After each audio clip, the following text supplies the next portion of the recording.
Well, a happy Friday morning to you. It is Glenn Clark Radio, Friday edition of the program, which means fresh off his, he makes a weekly appearance. If you've been looking to get your Stand the Fan rookie card signed, if you've been holding on to it for all these years, I need you to know which Dunkin' Donuts is it? It's the one. Hang on. I don't like to be pinpointed to which one I go to. Is it the It Joppa could Road? be in Pikesville. Okay. Could be in Parkville. Could be in Towson. So if you've been holding on to a Stand the Fan rookie card and you've been waiting for your opportunity, or a purple powder towel. 100%, or maybe one of those old 8x10 glossies. Did the old radio when station? I had hair, yeah. Yeah, right? Like I had hair back. If you've got one of those that you've been waiting to get signed, then all you need to do is start making the rounds to the various Dunkin' Donuts in the area on Friday mornings. And have a powdered donut. 100%. If you purchase him his powdered donut, he is offered that. Actually, donuts aren't that expensive. Get me, three. Three bag of three powdered donuts, and he will sign whatever. Anything at all. You got a pair of old Jim Palmer underpants you want signed? Stand the Fan will sign them. He'll do that for you. I will not sniff those. No, that would be inappropriate and weird. But he will still sign Jim Palmer's underpants because I'm sure a lot of people, the number of people around town that have a signed pair of underpants from Jim Palmer is just, it will be one of the more staggering things in my life. Good to see you, sir. Thanks for stopping by. Good to see you. Always. I had a lovely day. You were out at I had a lovely 5-star. day at the Maryland 5-star yesterday. 58 miles driving in a deluge. Well, that's not their fault. No, for what it's worth. it has Certainly nothing to not do with their them. fault. It's the gods. The weather has cleared up quite nicely today. Very nice for Great. Mr. Colson to drive. Is out that there. he's going out there today? Great weekend on tap at the Maryland 5-star. You should get out today, tomorrow, or Sunday. And of course, Saturday is everybody the big day. Says Saturday Yeah. is the big day. That's the one. Because it's Saturday. Right. That is a good day to go, but it's also the cross-country event. Cross-country event. And that is the very exciting part. If you've ever been to, say, like the Manor Races or one of those types of events in northern Baltimore County, it's a little Fair bit... Hills before they had the 5-star. 100%. Yeah. It's a great opportunity for you to get out there, see Olympic athletes in action. The nation's best horses and riders are competing this weekend in one of the world's premier equestrian events. It is only 7 of them in the world. It's remarkable. Yeah. It's the Mars Maryland 5-star at Fair Hill, presented by Brown Advisory, that goes on through Sunday out in Cecil County. Maryland 5-star with the number 5, Maryland5star.us for you to get your tickets and find out more. Did you get to do any of the other ancillary activities they have? I ate something. And Yep. I looked around the shops. They got very high-end shops there. I mean, the lady in your family will love the shopping out there. And if you're into equestrian stuff, there's all kinds of leather, buggy whips, gloves. Now you don't necessarily have to be into equestrian in order to be into that, Stan. You could. I just threw it out there. You can be into a lot of things in order to be Hey interested. now. in that. Hey now. Hey, man, look, man. Yeah. You know, as a fact, we do not kink shame on this program. no. That is I have good. stated that time and time again. Whatever you're into, That's why I like that's this what show you're so much. into. It was enjoyable, despite the weather. Met a family of a rider out there. It was very interesting to talk to them, to see the fears that they have about their son, who is a trainer and a rider. It's very, very interesting. I'm learning little by little. It's not overnight, but this would be like if I suddenly went to India and was covering cricket. Yeah. I would not understand Correct. any of the nuances. It would take you some time. Yeah. I was recently invited by American University. They asked me if I wanted to do play-by-play for their wrestling team. And I said, boy, that sounds really interesting, but I would have no idea what I was doing. Like, unfortunately, you'd have to pay me a little bit more because I'd have to spend a lot of time studying what it is that I'm doing before I get there. I wouldn't just be able to walk in and say, that was It's a wizard. It's a wizard. Is that what is it? A wizard. That's Have you done a wrestling term. before, Griffin? No, I haven't called wrestling, Oh, okay. but I mean, I watch. Wait a minute, a watch a little wizard? bit of That wrestling. sounds like one of the wrestlers. On No, a it definitely sounds like WWE Yeah, movie. Here's the wizard. yeah, it is. It's like you're like getting out of like it being taken down. You're like, oh, that's called a wizard. How about Yeah, scissors? so. Yeah, right. How about That's a scissors? different. I don't thing. think that's a wrestling That's term. again, but we don't kink shame. Just want to make sure that everybody understands that we do not kink shame. Great stuff, though. Great but stuff. I learned this time around. I've learned. Wouldn't you think, with the cross country being part of this, that a younger horse would be the way to go? To have a younger horse, makes sense because it has some stamina. Not at all, because of the other aspects of the dressage and the show jumping. That they need experienced horses that have been there. They don't need horses going. Young horses can tend to be pretty flighty. I talked to Jeff Newman about this before. I always struggle. Like, is the real winner the horse or the real winner the rider? Because I know they say it's the rider, right? But like, how much of it really is? We talk about. You would talk to a rider, they say it's the horse. Right, correct. And when we do horse racing, of course, it's the horse that wins the race. Right. There was just a rider that happened to be on board Right. the horse that won. And we credit that rider as having been the winning rider. I think the skill set is so different here. It's not compressed into a 2-minute horse race that, there's more a credit for the rider. synchronization. Yeah, I think they get much more credit for that. And a lot of times it seems like the riders are the trainers as well. I know that. Yeah. Jeez. Yeah. God. Like this Lillian Hurd I had on the other night on the Zoom. She's a trainer, and she teaches young. They all make their living really teaching young riders how to do what they do. And so that sounds like you're kind of a coach, too, at that point, right? Yeah. Remember that was a big thing, Bob Baffert. Everyone that knew Bob Baffert, sorry, not Bob Baffert, Dwayne Lucas. Right. Everyone that knew Dwayne Lucas called him coach. Like, really? Everyone, when I would be down, when I was really covering the big events, but not only the Derby, but the Preakness, when I was really down there in the barns and, like, actually involved, someone would walk up and be like, hey, coach, like, Maybe it's because it's so awkward. Do you say, hey, D, or do you say, hey, Wayne, or D. People Wayne? that did, they always refer to him as Wayne. They always did refer to him as Wayne, but they all called him coach. And I don't know if that was because he coached in a writing team. I don't know what it is. I couldn't tell you. I'm not great at this, but you know how there's sound-alikes, there's look-alikes, and there's sound. Bob Baffert, whenever I would hear Bob Baffert talk, it was Paris Clendenning. I have to think about it. I've never. Same voice. All right, I'm going to go back. I'm not great at that. It's not like I say Glenn Clark sounds like. Governor Glendanning's still with us, correct? He is. Yeah, as far as I know, he is. I think he's still with us. All right, I will go back and take a look. A lot of people wondered whether he was with us. Well, that is a reasonable question. Although he had some really great policy ideas that just never came to fruition. All right, a lot to do on the program today. It not only the Maryland 5-Star this weekend. It really is a very busy weekend in the area. Of course, the Running Festival is downtown this weekend. Huge event for USA Lacrosse this weekend. The Ravens are out of town. They're in New York playing the Giants. We're going to catch up with our old friend Anita Marks here in a few minutes. She's now with ESPN Radio New York. We will find out what we need to know about how the Giants have gotten off to this 4-1 start and what kind of threat they are. Vegas doesn't think they're much of a threat. Has the Ravens up at 6 points at this point, favored on the road despite the Giants being 4-1. Is Anita still doing the TV show, the Daily Spread or Daily Wager? I think Daily it was called. Wager. I imagine she's. I believe still she is. I think so. Yeah. She's always been into betting. She was into betting before most people were into betting in this market. Yep. So we'll catch up with our old friend Anita Marks. Bo Smolka will join us as he does every Friday. And the legendary William Rhoden, of course, Bill Rhoden, longtime sports writer, New York Times for forever. He's now with Andscape, which is partnered with ESPN. He wrote a piece this week about Lamar Jackson. He was in Baltimore on Sunday night and wrote about what it is that Lamar Jackson is doing. You, of course, have watched Bill Rhoden on the Sports Reporters for years. Great writer. Incredible writer. And a big Jazz fan. Yes, very big Jazz fan, and a Morgan State alum. In fact, played football at Morgan State. Did not know that. I may have heard that somewhere along the line. Yeah. Looking forward to chatting with Did Bill he play Rhoden. last year? No, I don't think he was on the team last year. He was also not on the team last night, which gave up 40 points in the first half to North Carolina Central. Yes. I was trying to find a nice distraction from the garbage football game last night, and so I poked on. I turned it on, and I was like, oh, God. It was already 35-13 at that point. I said, I don't think I'm going to end up spending much time with Morgan State, North Carolina Central tonight. I don't think that's going to happen. They gave up 40 points in the first half.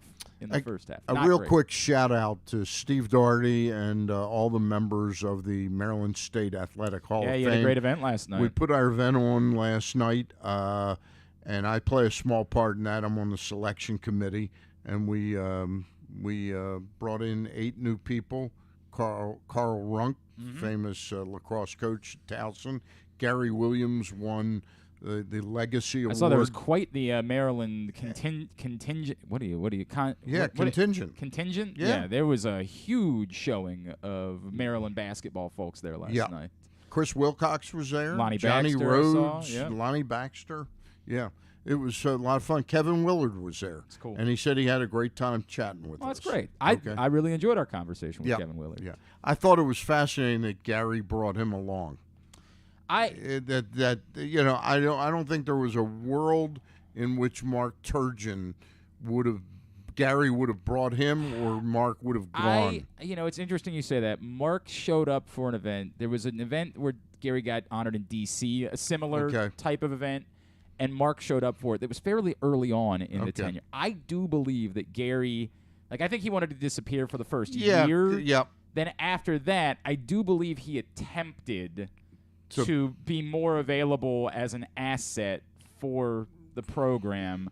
I just don't think that it was the right Mark wasn't fit. comfortable enough in his own skin. Yeah. Damon Evans was there. Okay. So it was interesting. So Fred McNair, the fourth, was installed. Mark, who's the golfer? Mark Stewart. Oh yeah. Sorry. Yes. Oh gosh. I just want to make sure I got that right. I know. Go ahead. Give me the rest of the. Len Bias, of course. Len Bias was posthumously inducted. His dad made a speech, and I sat at the table with his dad. Marty West. Marty West. I'm sorry. I don't know where I got Stewart from. Okay. Carl Runk. There were 8 people. You have them in front of you. Darryl Hill, of course. That was integrated. He was really blown away by it. He's remarkable. He's a remarkable man. Leon Day. And his widow was there. And Dave Cottle. Of course. Love Coach Cottle. So it's a great group, and I was living vicariously. I wish I could have made it out.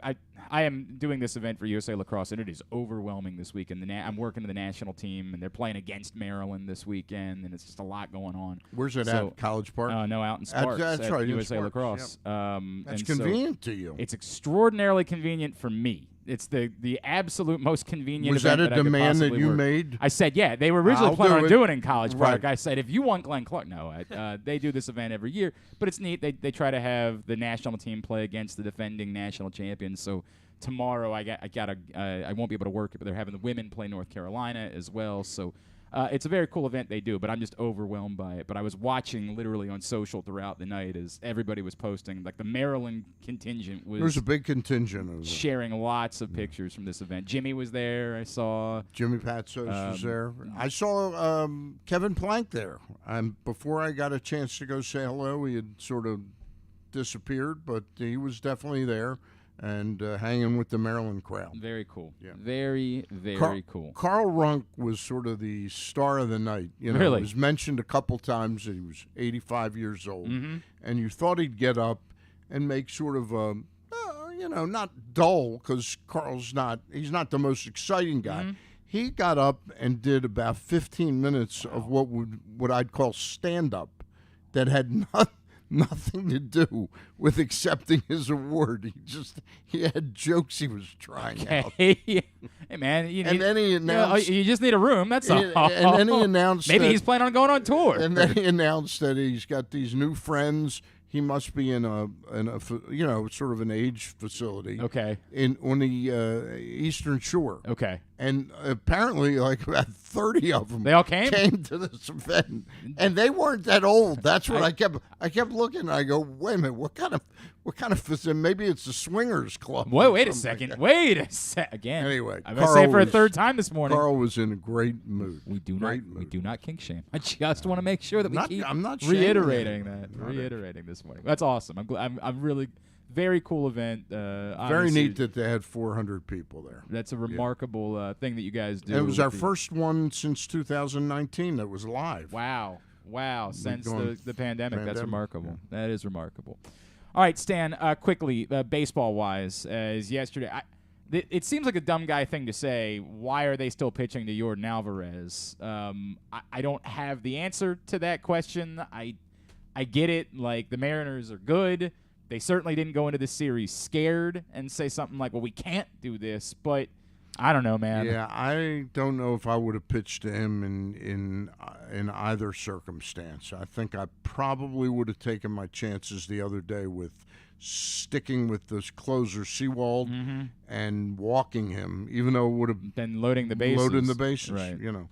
But you just need that's something. Some like Buck Showalter would have done that in a heartbeat. Buck Showalter might have done it with the bases loaded. Right. He might have gone ahead and walked the run home. And they were up by 2. Yeah. He might have said, "I'll go ahead and walk." Now I don't know what he would have done yesterday exactly, but. It just does seem to be a bit of a mistake with your season on the line that you're allowing Jordan Alvarez to be the one to beat you. Yeah. But I don't. It's interesting to me that Ray will get criticized for giving up the pitch. The manager will get criticized, but not nary a word about Jerry DiPoto why he doesn't have a left-handed guy in the bullpen. So the story is that they have a couple of guys who had really good numbers against lefties during Eric the season. Swanson, right? Yeah, and so they just sort of decided, we're not going to go. We don't need a specific lefty because we got guys that are pretty good. It just seems a little. Yeah. It seems a little strange. It seems a little odd. Now the other argument somebody would make is, hey, look, the Mariners are also still probably a year early in this. Like they probably. Buck Showalter would have definitely had 2 left-handers in the bullpen of his team. Yeah, but one of them might have been Tommy Hunter again. Again. Did Tommy Hunter really actually pitch? How many innings did he pitch? That's a good question. Like about 10? Probably about that. That sounds about right. It's always. Isn't he about 48 years old? He's got to be. And he might have been holding 3 beers as he walked out to the mound in order to go do it. Great guy. Love Tommy Hunter. Don't get me wrong. Absolutely love He would Tommy love Hunter. Carl Runk. Probably would. Yeah. He pitched in 18 games this season. Wow. Pitched a total of 22 innings for the Mets this year. So. And what was his ERA? Probably very respectable. He pitched 2.42 ERA. Yeah. It's remarkable. And Tommy Hunter, I'm trying to figure out exactly how old he is, too, by the way. He's probably 40. about 30, I think he's 35. I'm guessing 36. Tommy Hunter is, no, he's not quite 40. He's 35. 36, yes. 36 years old, Tommy Hunter. And he will still, I guarantee, if Buck, for whatever reason, ended up on another team next year, Tommy Hunter would end up there as well. It's just the way that it works. What would have happened if Tommy Hunter hadn't been with the Orioles to Zach Britton's career. Shoo. That's a good question. He seemed to be a failed starter. Right. And, but all of a sudden, Tommy Hunter was a failed closer, and they said, let's try this guy. Yeah, right. They had nothing to lose. And he ended up being one of the best closers historically. Correct. One of the best closers over a short period of time. It's a very good question, Stan. I had never thought about that at all. I do love Tommy Hunter. I love Tommy Hunter. It would have been neat to see him.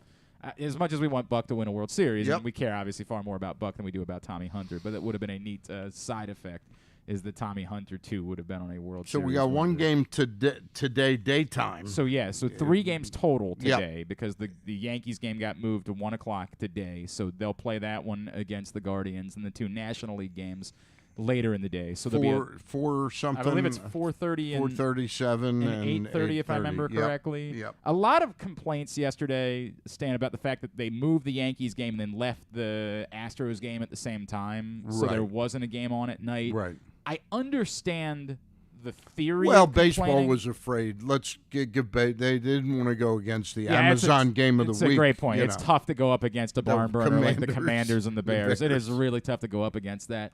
Maybe, you know what? Hang on a second. Maybe they were worried Dan Snyder had dirt on them. Maybe they were worried that Dan Snyder had some dirt and said, we're not going to move it. Yeah. If I'm being reasonable, it's unfortunate that it worked out that way.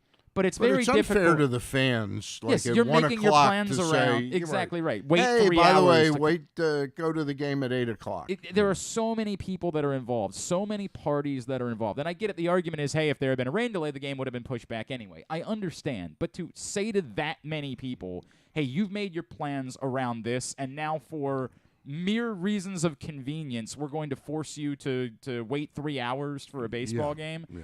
I think if it happened the day before, like maybe you could criticize baseball and say, hey, you saw what the weather was the night before. Maybe you make that decision a little bit quicker, and then you can slide the other game back a little ways. I think there's room in there for a larger conversation, but at the point they found out the Yankees couldn't play yesterday, I don't think it was an option for them to move the Astros. I thought baseball really kind of botched it by not having the Yankees play the second game the day after the first game. Well, I do think it's unfair that both of the Astros games were afternoon games. Yeah. Like, this is the weird thing. I don't have a problem with, hey, we want to stagger these games so that they're not going on at the same time. Yeah. But asking a team to play more than one afternoon game, and especially with Seattle being a West Coast team, it's hard for kids. Like, how are kids in Seattle going to become like, these are the moment where you want to create new baseball fans, but they're in like fifth period at that point during the day when you're playing a game at 3:30. So I think they should have had one of those two games be a night game. I agree with that. All right, today's show is also brought to you by the FanDuel Sportsbook at Live Casino and Hotel Maryland. You want to watch the fight tomorrow night, Deontay Wilder and Robert Helenius. The place to do it is in the FanDuel Sportsbook. You can watch the fight for free, and you could come out on top winning money betting on the fight, which to me sounds better than – what was the Wilder fight that we watched at your house one time, Stan? It was Wilder and Fury, right? Tyson Fury. Yep. Sounds better than spending your money and then not making any on top of that. It seems like maybe winning some money and watching the fight for free, that math works out a little bit better. Reserve your spot right now by emailing events@sportssocialmd.com. Stan, once upon a time, when our next guest came to town, I was her first update anchor, in fact. Really? I got to know her well when I was at ESPN Radio 1300. I know you guys were close friends during her time here in Baltimore. She now, of course, is with ESPN and ESPN Radio New York, and we're going to talk a little bit about betting, a lot about the Giants as we get ready for Ravens-Giants on Sunday. She is our friend Anita Marks, and she's with us now here on GCR. Anita, it's Glenn and Stan the Fan. It is great to catch up with you. Thank you for taking a couple of minutes for us this morning. Oh, no, thanks for having me on. How are you guys doing, man? It's been a minute. Yeah, it has been a long minute. Good to talk to you, Anita. Really, really proud of what you've accomplished up there in the big city. Oh, you're too kind. I miss you. I miss seeing your face. Not just work related. And every now and then, I make my way down to Baltimore. I'd say like once every 4 to 6 months, I make my way down there. I stay in the Inner Harbor. I love the Sagamore Pendry. It's a beautiful hotel. Yep. The city has just been it's grown, and some fantastic restaurants and still really phenomenal people. So I miss Baltimore. By the way, Anita's definitely doing well if she's staying at the Sagamore Pendry. Let's make that abundantly clear. We know that much. My wife every now and then is like, how come we haven't stayed at the Pendry? And I say, baby, because, Stan pays me what he pays me. It's just the way it works. It's the way it goes. Anita's cashing a lot of tickets. Full disclosure, I did reach out to a few Under Armour people just to be like, hey, can I get your discount? It's about to be the only way that I would be able to stay at the Pendry. Even on like a Thursday night, you go and you look and you're like, oh boy, there's probably someone else. That's all you've got to do. Like I'm sure you know some Under Armour people, right? Like, we could just reach out to them. They get a discount. Got to work it. Work those friends, Glenn. Anita, let me play this card with you because you understand both aspects of this. You know the Giants and you know betting. On surface level, it seems like it would be unfair that the Giants at 4-1, coming off a win over the Packers, it's not like they've only beaten bad teams. They beat the Titans earlier this year, would be 6-point home dogs to much of anyone. More or less a Ravens team that's been up and down. What do you make of the I don't know if we call it disrespect, or is it appropriate the way that Vegas is still treating the Giants despite their solid starts? So a few things. Number one, this is why I think the line is what it is. The NFC East as a whole has the easiest schedule in the NFL out of all the divisions. So the Giants, the Cowboys, the Eagles, and Washington. Even though Washington, what a horrible game last night. If I didn't have money on that game and a ton of prop bets running, I probably would have turned that off at the half, but nonetheless. So, and then also, I think that odds makers are still slow to digest exactly how phenomenal Brian Daboll has been for Daniel Jones, right? because I do host sports talk radio here in New York, and I am the biggest Daniel Jones supporter. And fans are so frustrated with me. Like, Anita, what is it about this guy that you like so much? Like, we need him out of town. Like, we want Bryce Young. And I try to explain to my listeners, Daniel Jones checks many boxes. A Patrick Mahomes is few and far between. Like, yep. It's like once in a decade player. So relax, right? Like, you're not going to get that kind of quarterback. But Daniel Jones checks first one in the building, last one to leave. I had Eli Manning one day tell me, so in Eli's quarterback room, he would always have his backup quarterback come in with the scripted. So as we all know, the first 16 to 20 plays are scripted. Okay. So what Eli would do is he would have his backup quarterbacks come in with the scripted plays. And, Daniel's right up there. He's uber brilliant, always studying, first one in, last one to leave, like incredibly athletic. And so it was really just hiring the Giants, hiring somebody like Brian Dable to come in and create this offense that's accentuating his talents, very similar to how we've seen the Baltimore Ravens do with Lamar Jackson. Do you think Lamar Jackson would be this successful in somebody else's offense? Absolutely not. The Ravens knew what they were doing. So I know I'm long-winded here. I apologize. But, I think the odds makers are slow to believe and grasp onto – and let's also, guys, Daniel Jones and the Giants are winning with wide receivers that probably wouldn't even make other people's rosters. That's fair. That's very fair. Yeah, that's very fair. Darius Slayton, the Giants were trying to trade like in the preseason. Couldn't get a taker for him. And he comes out and he has the game he did last week in London. It's just unbelievable what they're doing. They're making chicken salad out of chicken poop. How much of this line, Anita, do you think is a little bit that the smart people are expecting a little bit of a regression by the Giants? I think so. Also, keep in mind the Giants played in London. Yeah. Okay? The Giants played in London last week. Now, typically you play in London, you get a bye week the following week. They did not. Now, I've spoken to a few people in the organization. It's a lot harder for a team on the West Coast to play in London and then play the very next week. Mm-hmm. The flight to London, is six and a half hours from New York City. The team was back late on Sunday. They were given Monday and Tuesday off. So are odds makers throwing that into the equation? Possibly. I think this line is spot on, to be honest with you. I really do. I think this is going to be a close game. And guys, we've buried the lead here. The lead is Wink Martindale going up against, Lamar Jackson. That really, Wink plays a man coverage with a lot of blitz. He blitzes 55% of the time. Lamar eats that up. That's his wheelhouse.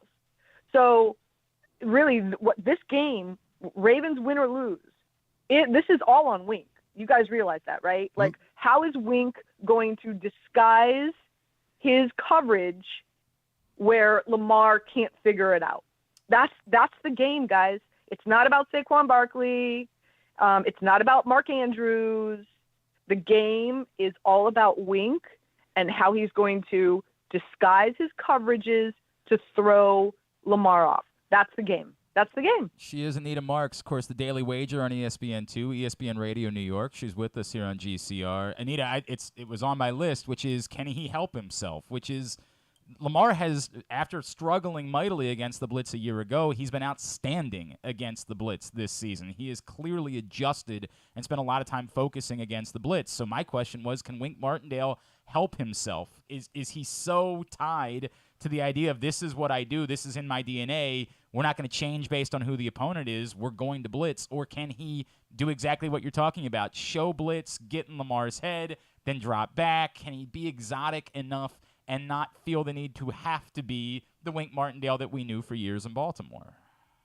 Yeah, listen, when you're going up, and this is what defensive coordinators have explained to me, right? Like, when you're going up against a quarterback who scrambles, Lamar, he leads your team, right? He leads the Ravens in rushing yards. Thank you. I drafted J.K. Dobbins on my fantasy team. That's not working out for me, but nonetheless, you know, when you have a quarterback like Lamar Jackson, the last thing you want to do is play man coverage. Because what happens in man coverage? You've got a lot of DBs. They turn their back to the quarterback a lot more frequently than in zone. So it's a recipe for disaster to play man coverage against Lamar Jackson. It just is. So, but it's Wink's specialty in regard to, you know, being able to blitz the number of guys and who he wants to blitz, and it's you know, it's the secret sauce to his success as a defensive coordinator.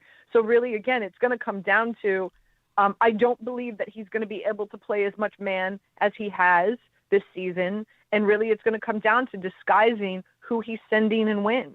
You know, also, you know, is he going to have somebody spy Lamar? You know, can you afford that? Can you afford to have somebody spy Lamar?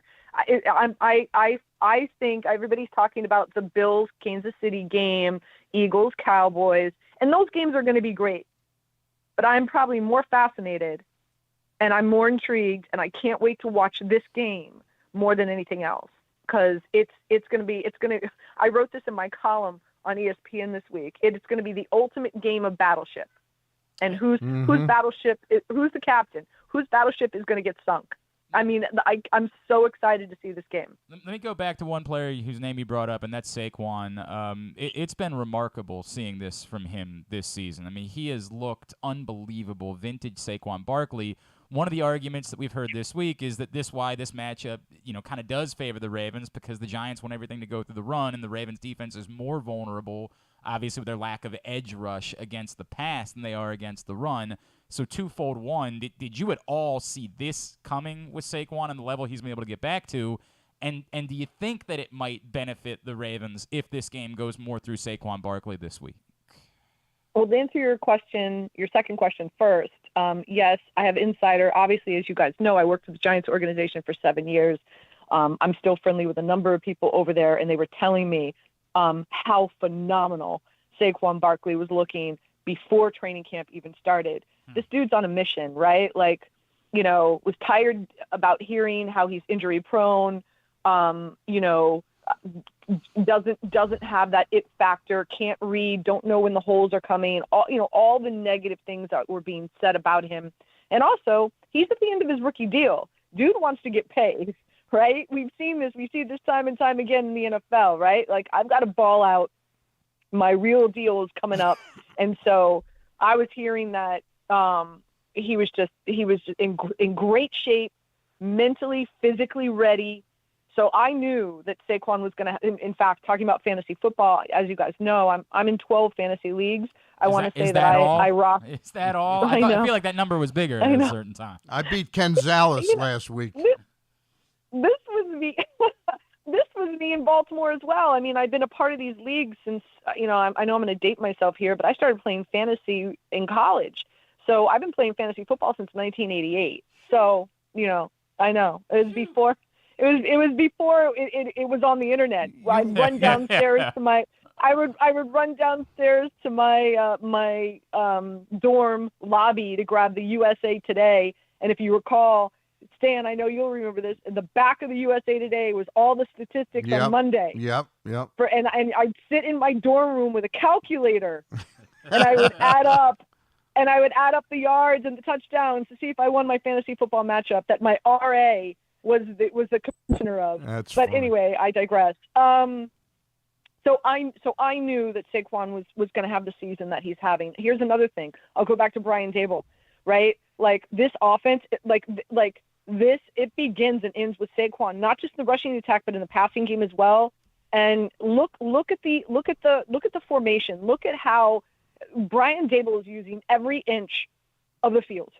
Okay, he's spreading everybody wide. Where if you go back to last year, remember those 3 plays that Joe Judge ran, like Pee Wee football, right? Like everybody all bunched up. Remember that? Oh, he got destroyed for that. But in all seriousness, it's the system, it's the offense that Brian Dable's running. He's taking every inch. He's using every inch of the field. He's spreading out this offense. He's creating better lanes for Saquon Barkley. And as horrible as this offensive line has been protecting Daniel Jones, pass protection, Daniel Jones has been the most pressured quarterback in the NFL. I know it might seem like Matthew Stafford is, but it has been Daniel Jones.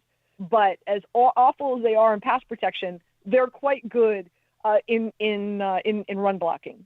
And so better offensive line in regard to run blocking, and Brian Daboll, this system, spreading things out, creating better opportunities, better holes for Saquon Barkley, and then him just really wanting to prove everybody wrong and also wanting to get paid with his next deal. All those things combined, that's why we've got the Saquon Barkley we do this season. Anita, I wanted to change gears with you and talk about you and your career just for a couple minutes. How has you've always done the show that you wanted to do, but how has the legalization of sports betting changed how you're accepted and how it's in your wheelhouse now? So, funny story, right? And we all go back, Bob Phillips, Dave Labrosi, right? I think I drove them nuts, as we know. So me and Jeremy Kahn and Mark Zinno, we gamble all the time. And we had a bookie in Baltimore, right? And we gamble all the time. And pretty much we would just talk about gambling whenever we were in a break. Sure. And every now and then I would slip, right? Yeah. Or I would talk about it. And sure enough, Dave Labrosi would walk down. What are you doing? You can't talk about gambling. It's illegal. What are you doing? And he was a deacon. So, oh man, I'm pissing off our program director here. So anyway, let's go full circle. Let's marinate in this for a minute, guys. I'm getting paid by Disney, hence people don't know, ESPN, right. Disney, same corporation. I'm getting paid by Disney to talk about gambling. Somebody freaking pinch me. Like, wow, right? How far we've come. It's been unbelievable. And, to be quite honest, guys, I don't know if my career would have this type of longevity. Yep. Especially on television, right? God bless Botox, but I don't think my career would have this longevity if it wasn't for sports gambling, because I'm so comfortable in the space. I've been gambling since I was very young. My grandfather was a huge gambler, and I would make the calls to his bookie when I was 10 or 12 years old, and I would put in his plays. So I've been using the verbiage of buying points. Grandpa, I don't think we should take it with the hook. Should we That's tease great. this down? This is your wheelhouse. This is my wheelhouse. Yeah. And so there's very few people who are in the space that are comfortable in the space, that understand that, I consider myself, I hang around some really brilliant people, right? People who went to Cornell, Villanova, right? I'm around a lot of financial people here in the city, and they don't understand favored by 3. Yep. I have to literally, and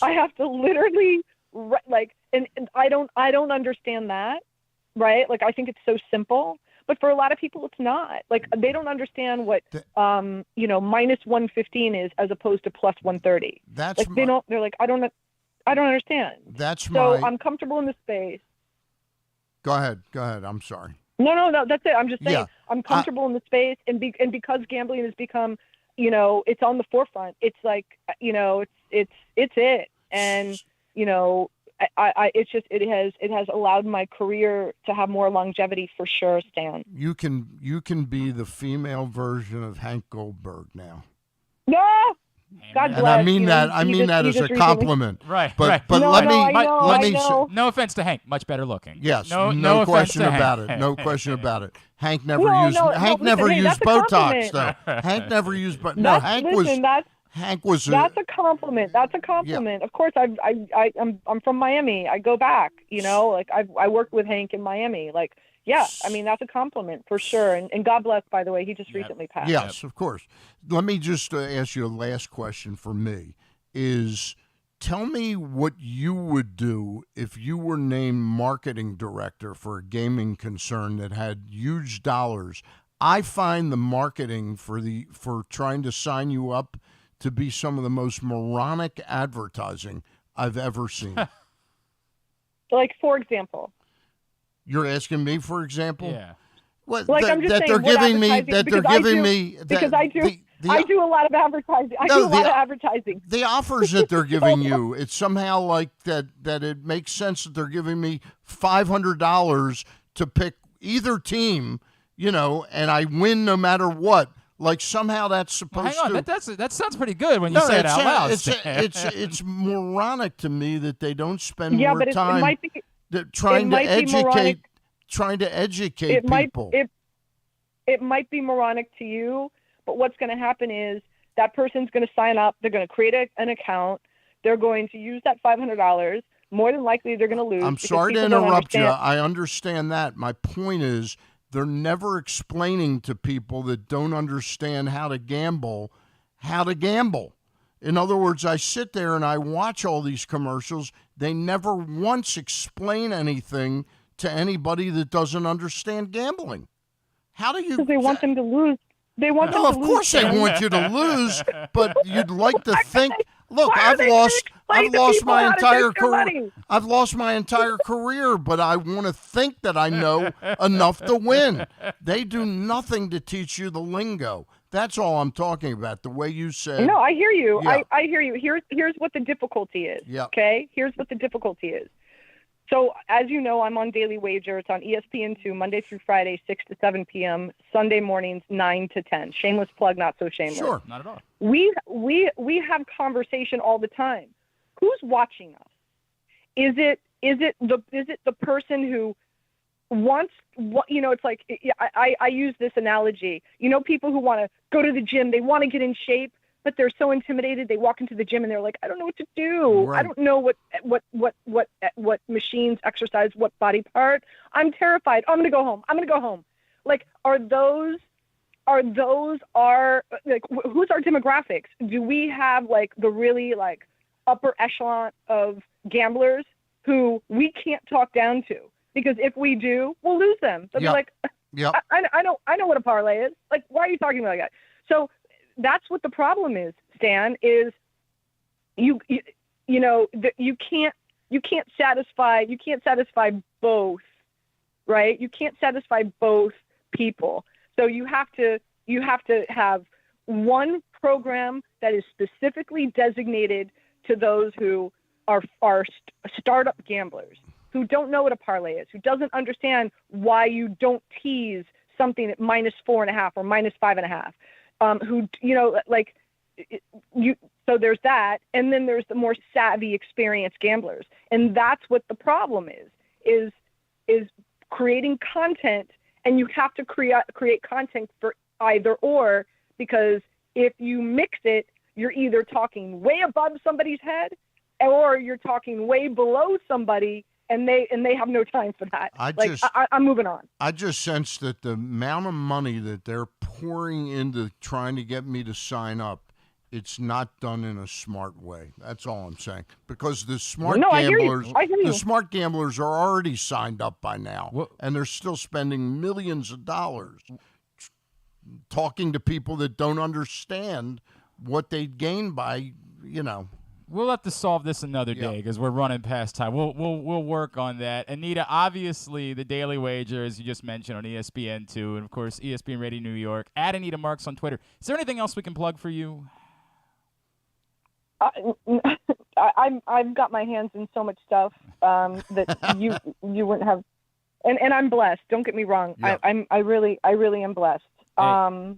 I will give you my favorite play this week. Okay. Let's try to help the people win some money. All right. The Arizona Cardinals have been outscored 38-0 in the first quarter so far this season. The Arizona Cardinals have not scored 1 point in the first quarter. They are the absolute worst team in the first half of games. But how about this? They are the absolute best team in the second half. How about that? They've got the 32nd offense in the first half of games, and they have the number 1 offense in the second half of games. How crazy is that? So this is what I'm going to do. I'm going to play the Seattle Seahawks in the first half at +1. You can play them on the money line the money line, you're laying $100 to win $110. Okay, it's plus 110. And then I'm going to turn around and I'm going to buy the Arizona Cardinals in the second half at -1. Interesting. So I'm playing the Seattle Seahawks in the first half. Again, I'm going to play them on the money line at plus 110. And I'm going to turn around at the same time. I'm going to put both the bets in, and I'm going to play the Arizona Cardinals second half at -1. Best bet for me this week. I love this. I love everything about this, especially because now in our sports book at FanDuel, we can do both teams of a same game parlay. So I might be running down there and playing both of them at the same time. Anita, great to catch up with you. I know we kept you forever. Great talking to you. You've always been good to us. No, I miss you guys. Thank you for taking the time. Seriously, really appreciate you doing this.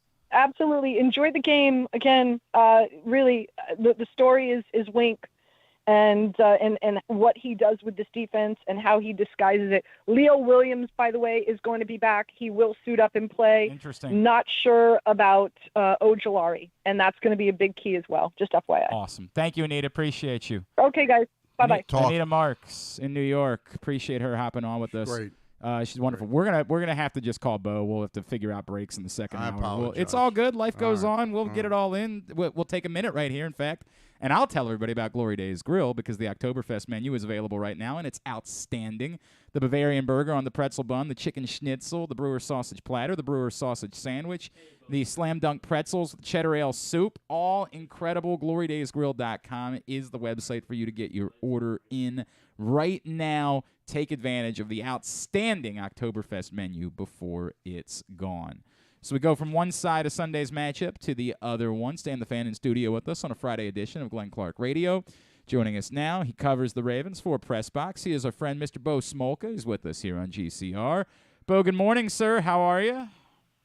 Good morning. How are you? I'm in a great place because for the first time in what feels like forever, I don't have to ask you if Ronnie Stanley is playing on Sunday. What a world this is. This is uncharted territory for us. It's been a while. It's been a while since we've known he's going to play. That's correct. What did you make of what we saw of Ronnie? And you know, it's interesting because I think it sort of also goes into the J.K. Dobbins conversation of the way that they're handling these guys. In what time frame they might start ramping them up? Do we have any sense for it's easy to say, hey, look, it looks like they're prioritizing the end of the year over the beginning of the year, but when does that start to change for these guys? I think it seems to be the plan all along. It's been a gradual ramp up, and I think we'll see more of Ronnie Stanley this week. I don't think we'll see him play every snap. And I think it will just be kind of an on-ramp up to full speed. And how long that takes, I'm not even sure. J.K. Dobbins is a little different because I think they would always rotate backs through. But Stanley is a guy that, you know, most of the time, the offensive linemen play every snap. But with Stanley, it's a case where it looks like they're very much going to ramp him up and you know, gradually increase his workload. It's tricky, right? Because he said he wasn't going to play until he felt he was really ready to go. So obviously you have to think he's really ready to go, but they're very much treading cautious. And I think you're right. I think they're looking at the long view on this, and they got 17 games and they want to make sure they have him for, say, weeks 12 to 17, or games 12 to 17 rather. So I think that's the plan. I think we'll see more of him, but I don't think we'll see him every snap again. And that makes sense. I thought the encouraging part, Bo, was I thought he looked really good when he was out there. I thought he looked like a guy that might be capable of being, you know, some semblance of Ronnie Stanley again as the season goes on. I agree. I thought he played well. He only played about a third of the snaps, and I thought they have to be encouraged by what they saw from him. I will say he looked a lot better than he looked in week 1 at Las Vegas last year. No doubt. When he tried to come back. And so that was very encouraging, and you felt like that was really, that was the first time since he got hurt that he looked like himself in the little bit that he played. As John Harbaugh said, he anchored well. He did a good job with a good defensive front too. Overall, I thought he did really well. And, you know, and they have Patrick McCary, who, let's give this guy some credit. I know he got beat on a few plays last week, but this guy was never supposed to be a left tackle. Yeah. He was just, ever. I don't think when they signed him, I don't think there's no way they envisioned him being a left tackle. But he's just this, they paid him to be plug in wherever they need him, and they need him at left tackle for a while now, and he's played capably there, just like he's played capably everywhere else they've asked him to play. Now, and he's coming off an ankle injury himself. He toughed it out to be on that field as well. So I think that guy deserves a lot of credit for being able to spell Stanley for 2/3 of the snaps in that game. Most importantly, how has he been this week in practice? I know you're not out there every minute, but have you heard anything that he's not having any problems with the ankle? That's what I was concerned with, is how he would be after game one. Well, I'll say I wasn't out there yesterday, and Wednesday he didn't practice, so we were all kind of like, oh no, what happened? And we asked John Harbaugh about it after practice, and all he said at the time was, I'm not answering any more injury questions. And so that it also thought, something happened here we're not hearing about. But then he was listed as a full participant yesterday, so I have to assume that that he's came out of the game in a good. He said to us after the game, we talked to him after the game, and he said he came out of the game feeling well. He felt he played well during the game. The ankle felt well after the game, and so I will say there were some cautious moments among those of us that were out there on Wednesday. Well, we didn't see him, but the report said he practiced fully yesterday, so that's encouraging. He is Bo Smolka, PressBox Ravens beat writer. He's with us on GCR. Bo, the big story this week, not so stunning that Tyus Bowser returned to practice. We knew that was coming. I thought it was almost, befuddling. I was blown away by the fact that David Ojabo was on the practice field, and the time frame for him, considering we're talking about an injury that occurred in March, not last season. I guess, one, John Harbaugh doesn't rule out Tyus Bowser for this week. What do we make of that situation? And I would think there's no chance that they were rushing David Ojabo back. That wouldn't make sense for a rookie who's not had a training camp. Like, do we buy into this that the guy just legitimately might be ready to play? So I too, was surprised that Ojabo came back this week. They came back on the same day, and as you said, they got hurt about 2 months apart.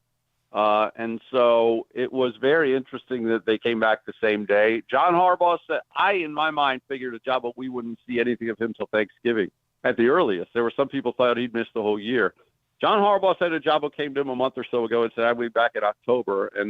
And here he is, October, and he's back. Now, back meaning he's starting to practice, but this does mean officially he's got a 21-day window that has started. And so by the end of that 3 weeks, he has to be placed on the active roster, or he goes to injured reserve for the entire year, and that's that. But I think he'll be on the active roster in 21 days. Whether he'll play after that immediately remains to be seen. But it's very encouraging, and I don't think they're rushing him back. I think I don't know. I think he just healed very well. Bowser, it was very interesting too that John Harbaugh did not rule, because he said right away with Ojabo, he said, yeah, but he's back. It's great, but he was not going to play this week. And then someone said, well, can we also rule out Bowser for this week? And he said, no, I'm not ready to do that just yet. So that was interesting. Bowser, in my mind, I think Bowser's been really close for like 3 weeks. So I don't think Bowser is far away from playing at all. I personally don't think we'll see him this week, but it's not out of the question, as John said. I think he's been close for a while, and now he's finally back to practicing. But again, that's just 2-3 practices, and then you're going to throw him out there to play. We'll see. They did it with Brandon Copeland, and they kind of did it with Jason Pierre-Paul. So it's not out of the question they would do that. But I do think Bowser was already close to playing. The job, of course, has yet to play in the NFL. So it's a bigger, steeper up for him than it would be for, say, Bowser coming back from his injury. But I do think Bowser's been close for several weeks. And so, that is something that that's why I think John did not rule him out yet.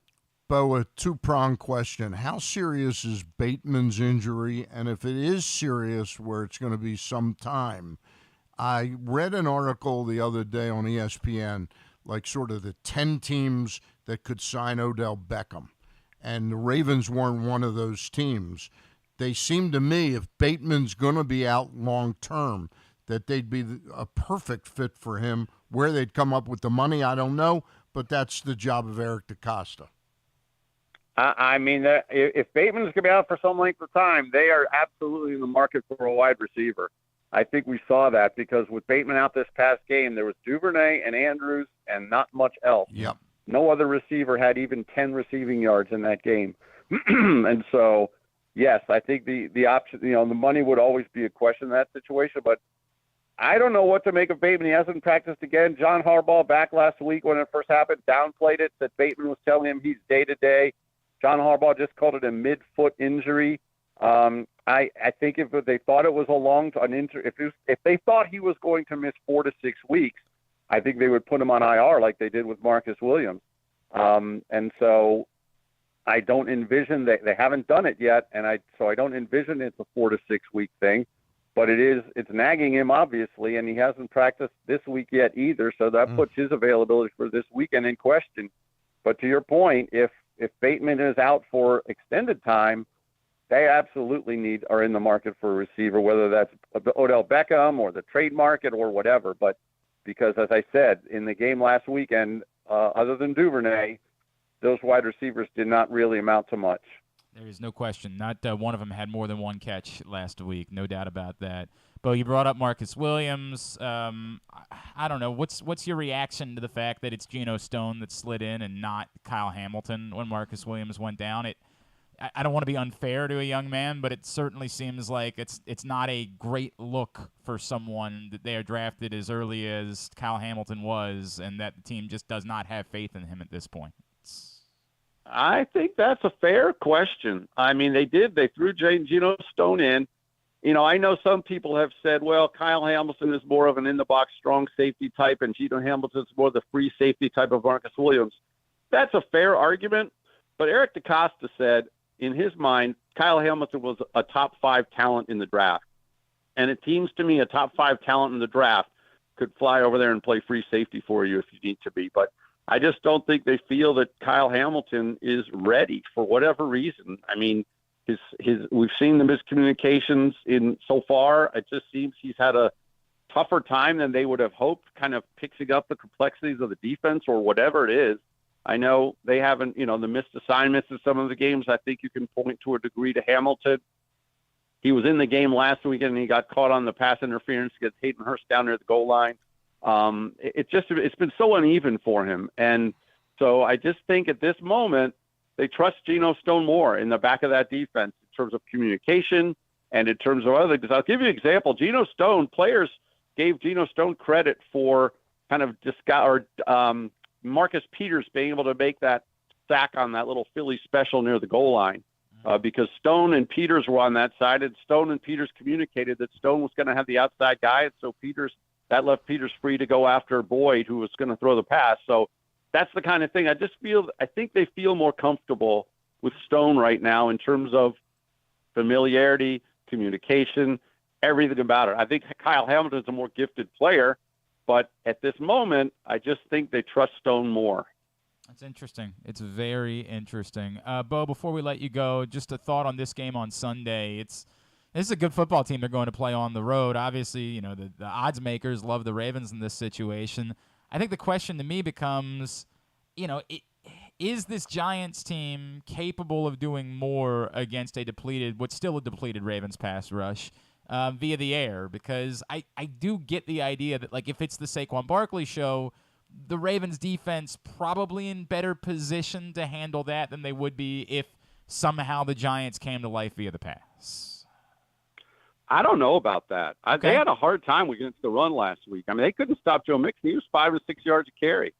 To me, the question is, can they stop the run at first? Because I think this Ravens team is built more to – I know they're 32nd in the league against the pass, but I still like their talent in pass defense. I mean, maybe I'm crazy, but they did a good job against the Bengals last week. But they did not do a real good job against the Bengals run game last week. And now you've got a guy who's basically one of the most dangerous running backs in the league and a dangerous running quarterback. So I think this matchup is not that great for what the Ravens are right now. I still think the Ravens are going to find a way to win the game. I think they're more talented overall. I personally have the Ravens winning 23-20, and that's because in a close game, I'll always take Justin Tucker. But I just think this team's got to figure out a way to get to Saquon Barkley. And I look at a guy like Patrick Queen or Josh Bynes. Are they going to properly diagnose the run? Are they going to overrun the play? Are they going to push back and make a tackle 9 yards downfield? Because if that happens, the Ravens are in deep, deep trouble. So I think those guys are really important. And then the edge rushers, not so much getting pressure, but also setting the edge against those guys and not getting sucked in and letting Saquon Barkley kind of bounce it outside on them. So I think it's tricky because the Giants look fairly one-dimensional right now with Barkley and Jones, and they run the ball with those. But I just don't think that's the great matchup for the Ravens right now. I think it's going to be a struggle, but I do think the Ravens are more talented, and I think they're going to find a way to win. At B Smolka on Twitter is how you follow him. Believe in Ravens podcast with he and former Ravens tight end Dan Wilcox. And, of course, see all the stuff, PressBoxOnline.com. Bo Smolka, appreciate you, sir. We'll talk to you again next Friday, all right? All right, take care. Thank you. Bo Smolka joining us here on GCR. Stan the Fan is in the studio. These are the final days for you to read Bo's. Well, I mean, you can always find it at PressBoxOnline.com, but to get this print issue of PressBox, it will be gone as of next Wednesday. So get to your neighborhood Royal Farms, any of the hundreds of locations around town where you find PressBox, or, again, read his great cover story about Mark Andrews at PressBoxOnline.com. I have to take a break. If it costs us, it costs us. We'll deal with it. William Rhoden, scheduled to join us next. We're talking about Lamar Jackson. It's Glenn Clark Radio. See Olympic athletes in action as the nation's best horses and riders compete in one of the world's premier equestrian events at the Mars Maryland 5-Star at Fair Hill, presented by Brown Academy, October 13th through 16th in Cecil County. Don't miss the breathtaking excitement of the dynamic cross-country competition or the elegance of dressage and precision of show jumping. There's also great shopping and activities, including a fresh food fest, corgi race, and a beer, wine, and spirits showcase. So come enjoy a beautiful fall day at the Mars Maryland 5-Star at Fair Hill, presented by Brown Advisory, October 13th through 16th. Learn more and buy tickets at maryland5star.us. Come experience Maryland's #1 sportsbook this NFL season at the FanDuel Sportsbook at Live Casino and Hotel, the ultimate place for any sports enthusiast. Take advantage of our 24/7 kiosks, massive video screens, and watch all the action from the best seat in the house. With more money paid out than anyone around, make every moment more at the new FanDuel Sportsbook at Live Casino and Hotel in Hanover, Maryland. Please play responsibly. Gambling problem? Please call 1-800-GAMBLER or visit mdgamblinghelp.org. Whether your focus is luxury and comfort, convenience and technologically advanced connectivity, or sporty performance and aggressive styling, we've got the perfect Highlander for you. Check out buyatoyota.com for deals on new Highlanders from your local Toyota dealer today. The Baltimore County Police Department is hiring. Entry-level officers start at close to $59,000 a year with a $10,000 bonus. Some restrictions apply. Plus a great retirement plan, medical, dental, and vision insurance, advancement to specialized units, tuition reimbursement, 15 sick days earned per calendar year, and even further incentives for military members and veterans. If you have a passion for service and want a career for life, visit joinbaltimorecountypd.com or call 410-887-5542. You must be a United States citizen, possess a valid driver's license, and have a high school diploma or GED equivalent. The Baltimore County Police Department is an equal opportunity employer. Sports betting has come to Maryland, and we're ready to help you win some money. Tune in for Simply the Bets every Tuesday morning at 11:40. FanDuel Sportsbook GM Leon Twyman and VSiN's Aaron Oster join the guys every week to give you all of the info you need and offer you a few winners. And every other Thursday at 11:40, tune in for Weekend at Bookies as Andrew Stecca and Alloy Sports' Brad Kronthal help make you some money for the weekend. So come win some money with us on Simply the Bets every Tuesday and Weekend at Bookies every other Thursday. Brought to you by the FanDuel Sportsbook at Live Casino and Hotel, Maryland. Listen at PressBoxOnline.com/radio. Watch at YouTube.com/PressBoxOnline. Experience the best in Kamado Grilling, a complete outdoor cooking appliance. The Ginsu Kamado Grill allows anyone to sear, grill, bake, and smoke all types of food. Designed for efficiency and function, the Ginsu Kamado Grill upholds the enduring legacy of the iconic Ginsu brand. The Ginsu Kamado Grill is perfect to cook all year round, is great for parties, and ideal for tailgating with your friends. Reserve your Ginsu Kamado Grill today at ginsugrills.com and get $100 off on your pre-order when you use the promo code TAILGATE. That's ginsugrills.com. Reserve yours today. Join Glenn at halftime of every Ravens game for the Project Game Day halftime show at facebook.com/PressBoxSports. We apologize in advance. There's not much we can do about his face. Back in here on GCR, Friday edition of the program. We're just talking about Tyus Bowser potentially returning. We will have another Tyus Bowser show for you. It'll be coming up Tuesday, November 1st. We will be at the Hamilton Tavern for the next one. Then we're back onto a normal schedule from that point. Tyus and a special guest will be joining us again Tuesday, November 1st at the Hamilton Tavern. Tyus Bowser Show is a partnership of PressBox and Grade 8's Memorabilia. It's brought to you by the all-new Ginsu Kamado Grill, as well as Maryland Vascular Specialists. You can find out more by going to PressBoxOnline.com/Bowser in order to get all of the information you need for the Tyus Bowser Show. Stan the Fan is with us here on a Friday edition of the program. Joining us now, this man, a legend. This man, once upon a time, a Morgan State football player before his incredible career as a sports writer. Was at the Baltimore Sun a few years back. Obviously a long time at New York Times. Now he's writing with Andscape. And we're going to link up on our Twitter account, @GlennClarkRadio, a really great piece that he wrote for Andscape this week about Lamar Jackson. He is the great William Rhoden, and he's with us now here on GCR. Bill, it's Glenn and Stan in Baltimore. It's so great to catch up with you. Thank you for taking a couple of minutes for us. Glenn, you're too kind. Oh, man. It's an honor. You're a legend, man. Bill. Man. This is Stan. You're a legend, man. Hey, well, it's all, I'm always into today. I run a fellowship for what I'm doing with Andscape, and each year we give a 1-year fellowship for 6 students from HBCUs, because like you said, I went to Morgan, and my whole goal is how do you get more kids from HBCUs into journalism. Anyway, my point is that these kids are like 20, 21.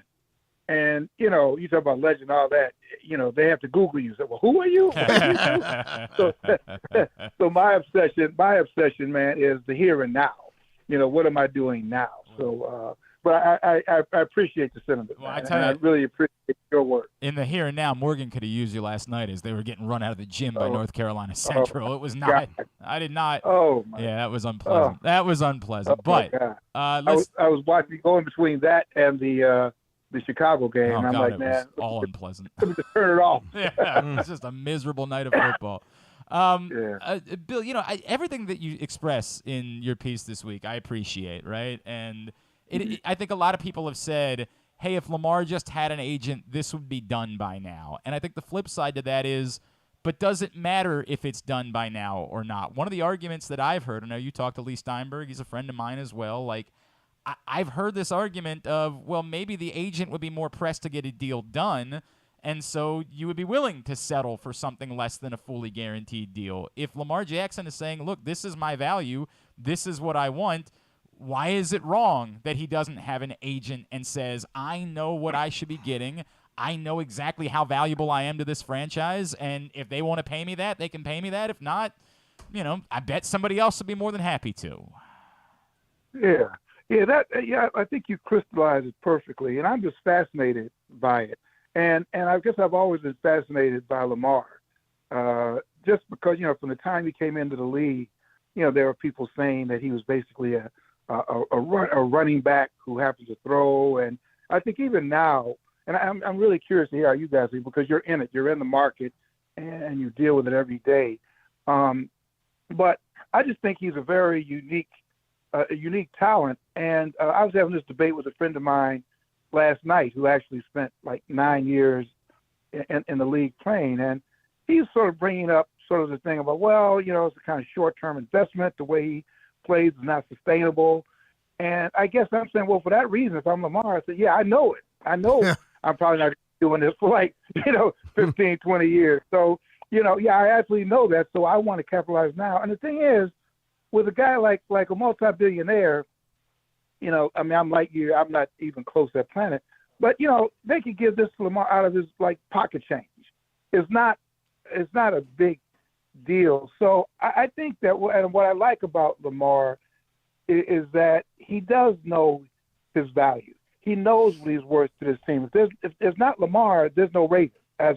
We're not, no telling where they'd be. So, I just think, and in terms of the agent thing, I'm not sure, Lee was talking about, there are probably certain things that would be said in negotiations that would kind of kill you if you heard it personally. But outside of that, I'm not sure if having an agent in this case would really matter. You're either Biscotti is either going to, give him the money or not. And I guess, the way to how it's going to play, how it's going to play out.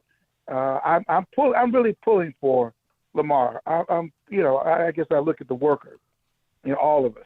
Whatever all of us getting paid is not enough based on the value that we're delivering. So, no, I have a convoluted answer, but I just think he's a very fascinating case. I'm going to be at the Giants game, a Ravens game Sunday, and I'm just really curious, really fascinated to see how this is going to play out.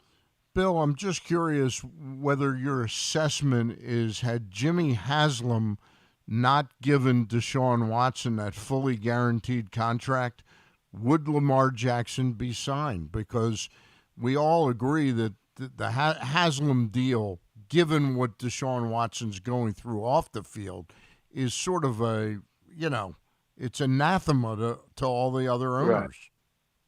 Right. Yeah, it's bizarre. Yeah. I mean, that's a great question. Hypothetically, yeah, probably. If not, we probably wouldn't be here. But he did. Yeah. Yep. They did, and everything is relative, right? In other words, Watson is as important to Cleveland for whatever reason. They're desperate. Right. But Lamar is just as important to Baltimore. You see what I'm saying? It's all relative. So we don't even get into the morality of the Watson thing, but Cleveland was desperate, and they said, we'll give this guy anything. So the question is Lamar as valuable to Baltimore as Watson is apparently to Cleveland, as the kid in Arizona is to Arizona? So, and I guess I'd like to hear from you guys. I really would, because you guys are the experts and you've been living this for the last year. I'm kind of like an interloper. I kind of weigh in and I see what I see from the outside. But what do you guys think? I mean, and I don't know if you've taken polls of listeners about how they feel about Lamar. I mean, is it split? Are the votes split? Not Are split. People kind of overwhelmed on Lamar's side? There's still a small, this can't be sustained. There's still a vocal. I think, there's still also, as there are still racists that live in the world, believe it or not. Yeah, I know that's very hard for anybody to think of, but overwhelmingly, I think this city knows that Lamar Jackson is this franchise at the moment. There's just always the people that think they're smarter than everybody else and say, but if you pay him all this money, you'll never be able to win. That's the way that it works. Well, and there's also the sentiment by some that because Jim Haslam made a boneheaded play, why should Steve Bisciotti make a boneheaded play? And I don't think it's a boneheaded play. I think somebody will become the second quarterback with a fully guaranteed contract. Correct. I think the pressure's on Bisciotti a little bit. He wants to try and keep that contract that Haslam signed Watson to as the outlier for as long as possible. And I think that's really what he's feeling, is he's pressured to break a precedent when he doesn't feel that Watson was deserving of that. Because there's no question that Lamar is the better player. Yes, there's no and that's what more Lamar deserving. Yeah, that's what Lamar says. Wait a minute. Yeah, if this guy's worth that, how much am I worth? Right. Exactly. And how much am I worth to you, Steve? And it's not about the money; it's about principle. And I think of this. This isn't exactly a great comparison, but I think about this when you think about Venus and Serena Williams. And when you're in the moment, you take it for granted. But after they leave, you're like, wow, man, something we're probably not going to see for a while. And I think the same thing with Lamar.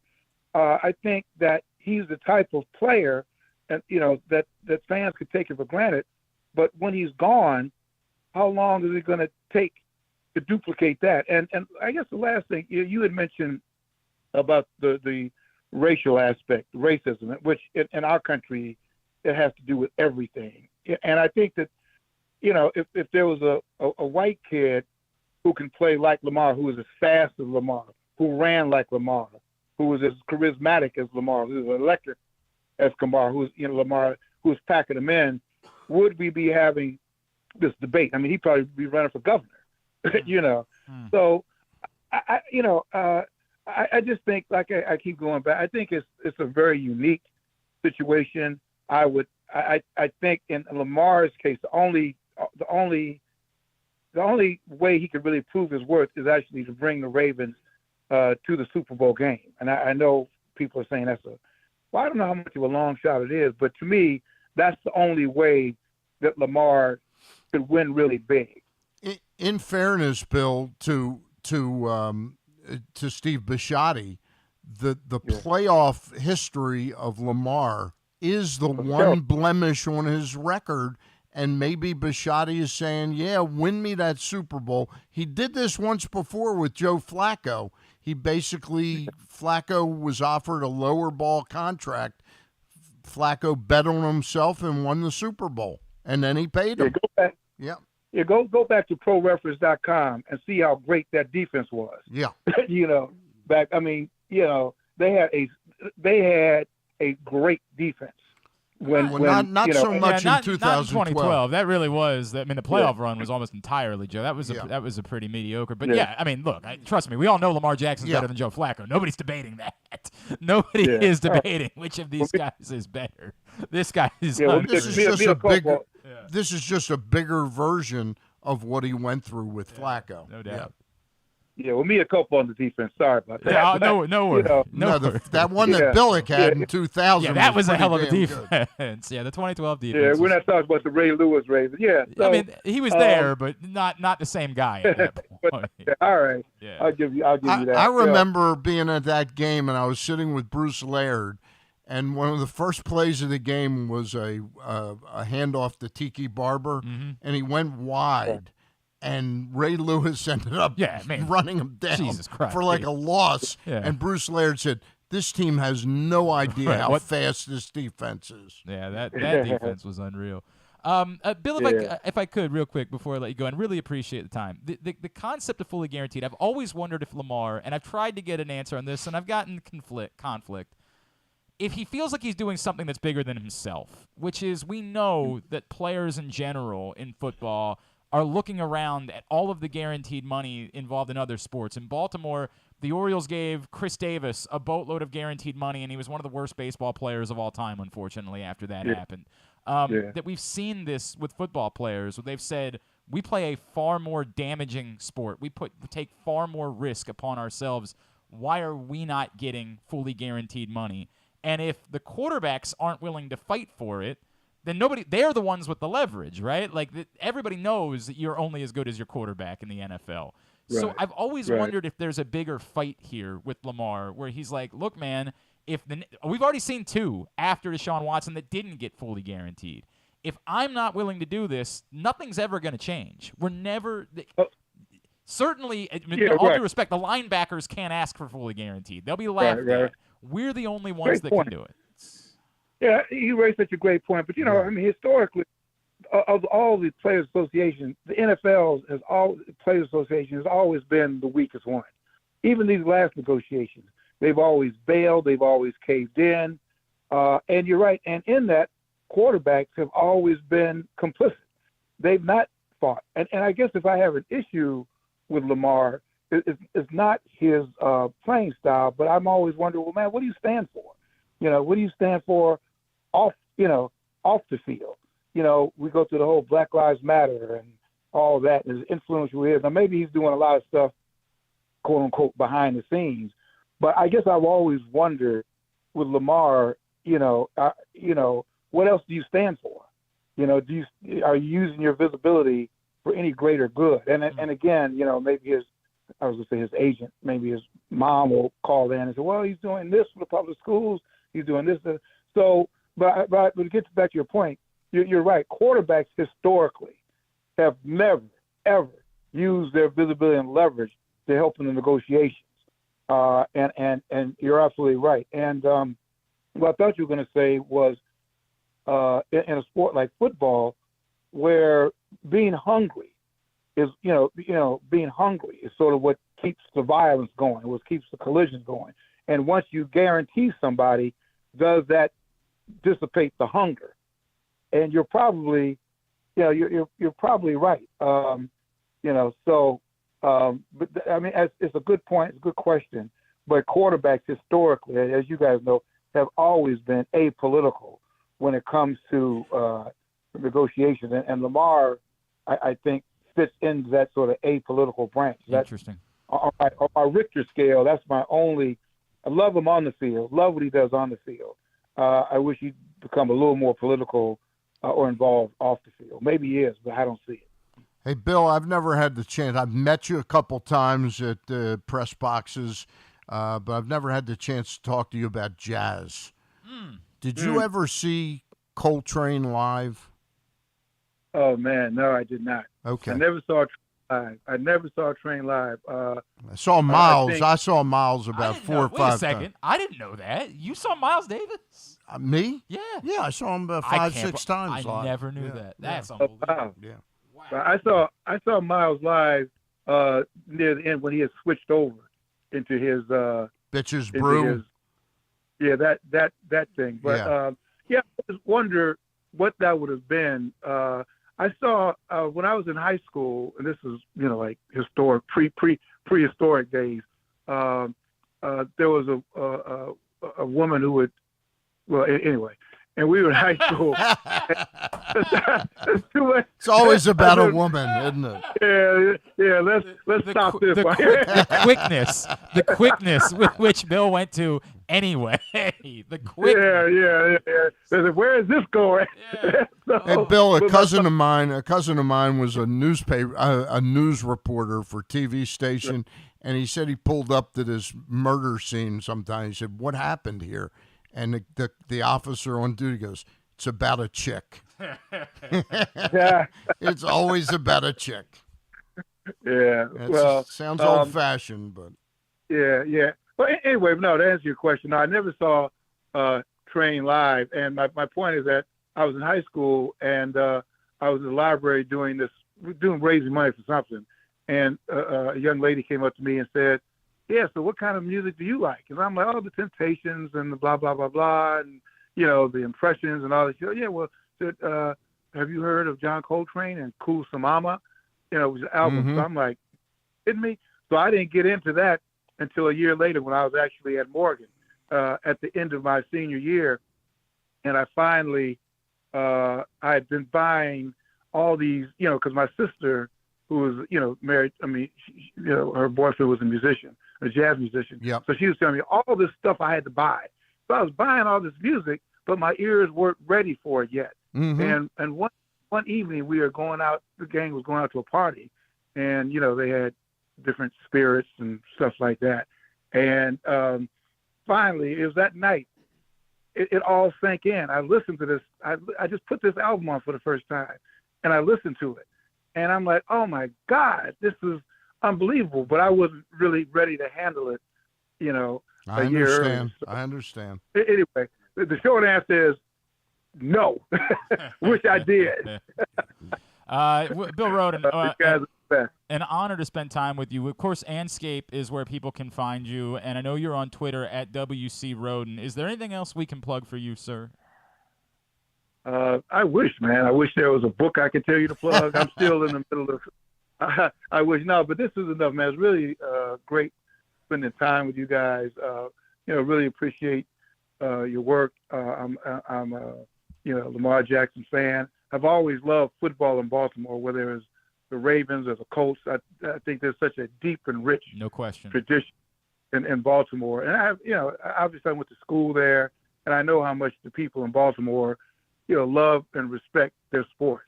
So, I know I'm supposed to be a mercenary sports writer, but I always have had a soft spot for Baltimore football.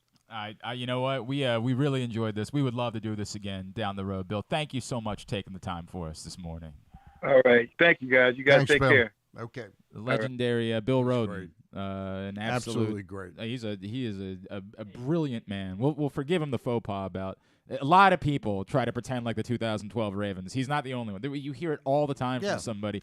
Yeah, well, he only won a Super Bowl because of that defense. I'm like, yeah, you weren't outside, apparently. Exactly. You don't know. Yeah. And I get it. It's memory becomes fuzzy after a little while, and you blend in a lot. There were a lot of really great defenses. Unfortunately, the 2012 team was not among them. They were much more middle of the road defense. They got some heart and soul play by Ray Lewis the last 2-3 weeks. Inspired play, I think, is fair, and they made a couple of plays when they needed to. Obviously, Corey Graham had a huge game against Denver in the divisional round where he had the 2 interceptions, so it's not like they got nothing from their defense, but they won a Super Bowl. They still had Ed Reed. They did, and he was still, like, all those things still mattered, but statistically, they were not a good defense at that point. They were a very middle-of-the-road defense, that 2012 team.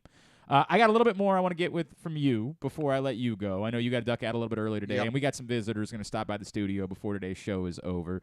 Today's show is also brought to you by, or you know what, just one more plug. You mentioned earlier Lillian Hurd joined you on Facebook Live this week. You also had a great show with Ken Singleton earlier in the week. Earlier in the week, Ken Singleton and Ross and I are working on this Monday's show. I think it's going to be Boog Powell. Love me some Boog Powell. And next Thursday, we've got a very interesting thing that I got invited to about 3 weeks ago from the Nevins and Associate PR firm. Mm-hmm. It's about an African-American, Charles Kithgart, who is trying to create a black team to build an America's Cup sailing vessel, and it's a really interesting story. Awesome. They had a press conference down at the museum. The what's his name? Who Beatrice Foods? The Black Museum on the Reginald Lewis Museum? Lewis Museum. Yeah, all right. Was held there. Yeah. Oh, that's awesome. That's great stuff. All right, so you can find the shows from this week, facebook.com/PressBoxSports. Click on the videos tab, youtube.com/PressBoxOnline or PressBoxOnline.com/video. Stan the Fan is here. It's a Friday edition of Glenn Clark Radio. Experience the best in Kamado Grilling, a complete outdoor cooking appliance. The Ginsu Kamado Grill allows anyone to sear, grill, bake, and smoke all types of food. Designed for efficiency and function, the Ginsu Kamado Grill upholds the enduring legacy of the iconic Ginsu brand. The Ginsu Kamado Grill is perfect to cook all year round, is great for parties, and ideal for tailgating with your friends. Reserve your Ginsu Kamado Grill today at ginsugrills.com and get $100 off on your pre-order when you use the promo code TAILGATE. That's ginsugrills.com. Reserve yours today.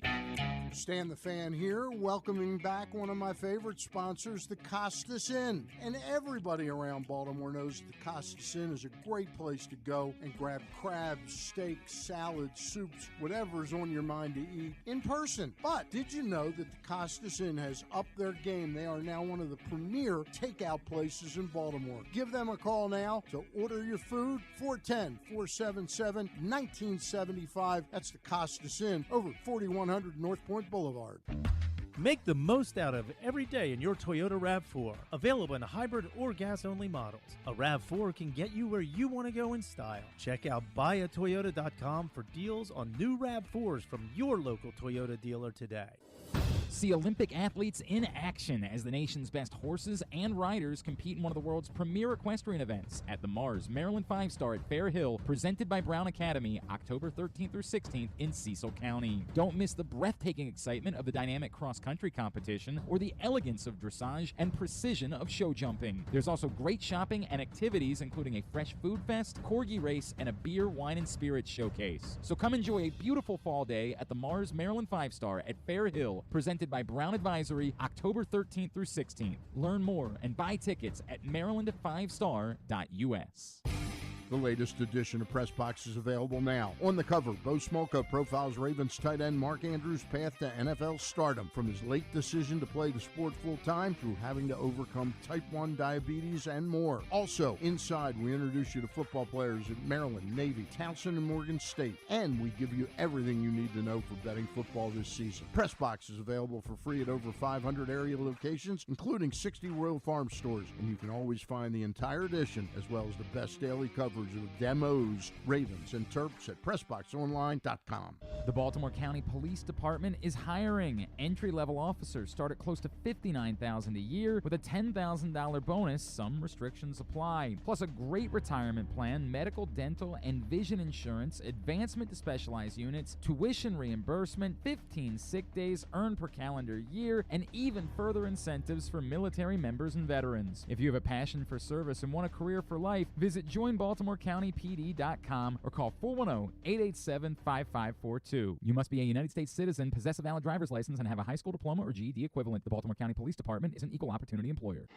If you can't listen or watch live, you can subscribe to the show via Spotify, Amazon, or Apple Podcasts. Leave a 5-star review while you're there. Or, if lying isn't your thing, we'll take a 3.5-star review too. Guilford Hall Brewery is truly a gem in our city. 1611 Guilford Avenue in Station North. Great events throughout the week like Yappy Hour, trivia, and just an awesome atmosphere, indoor, outdoor seating areas.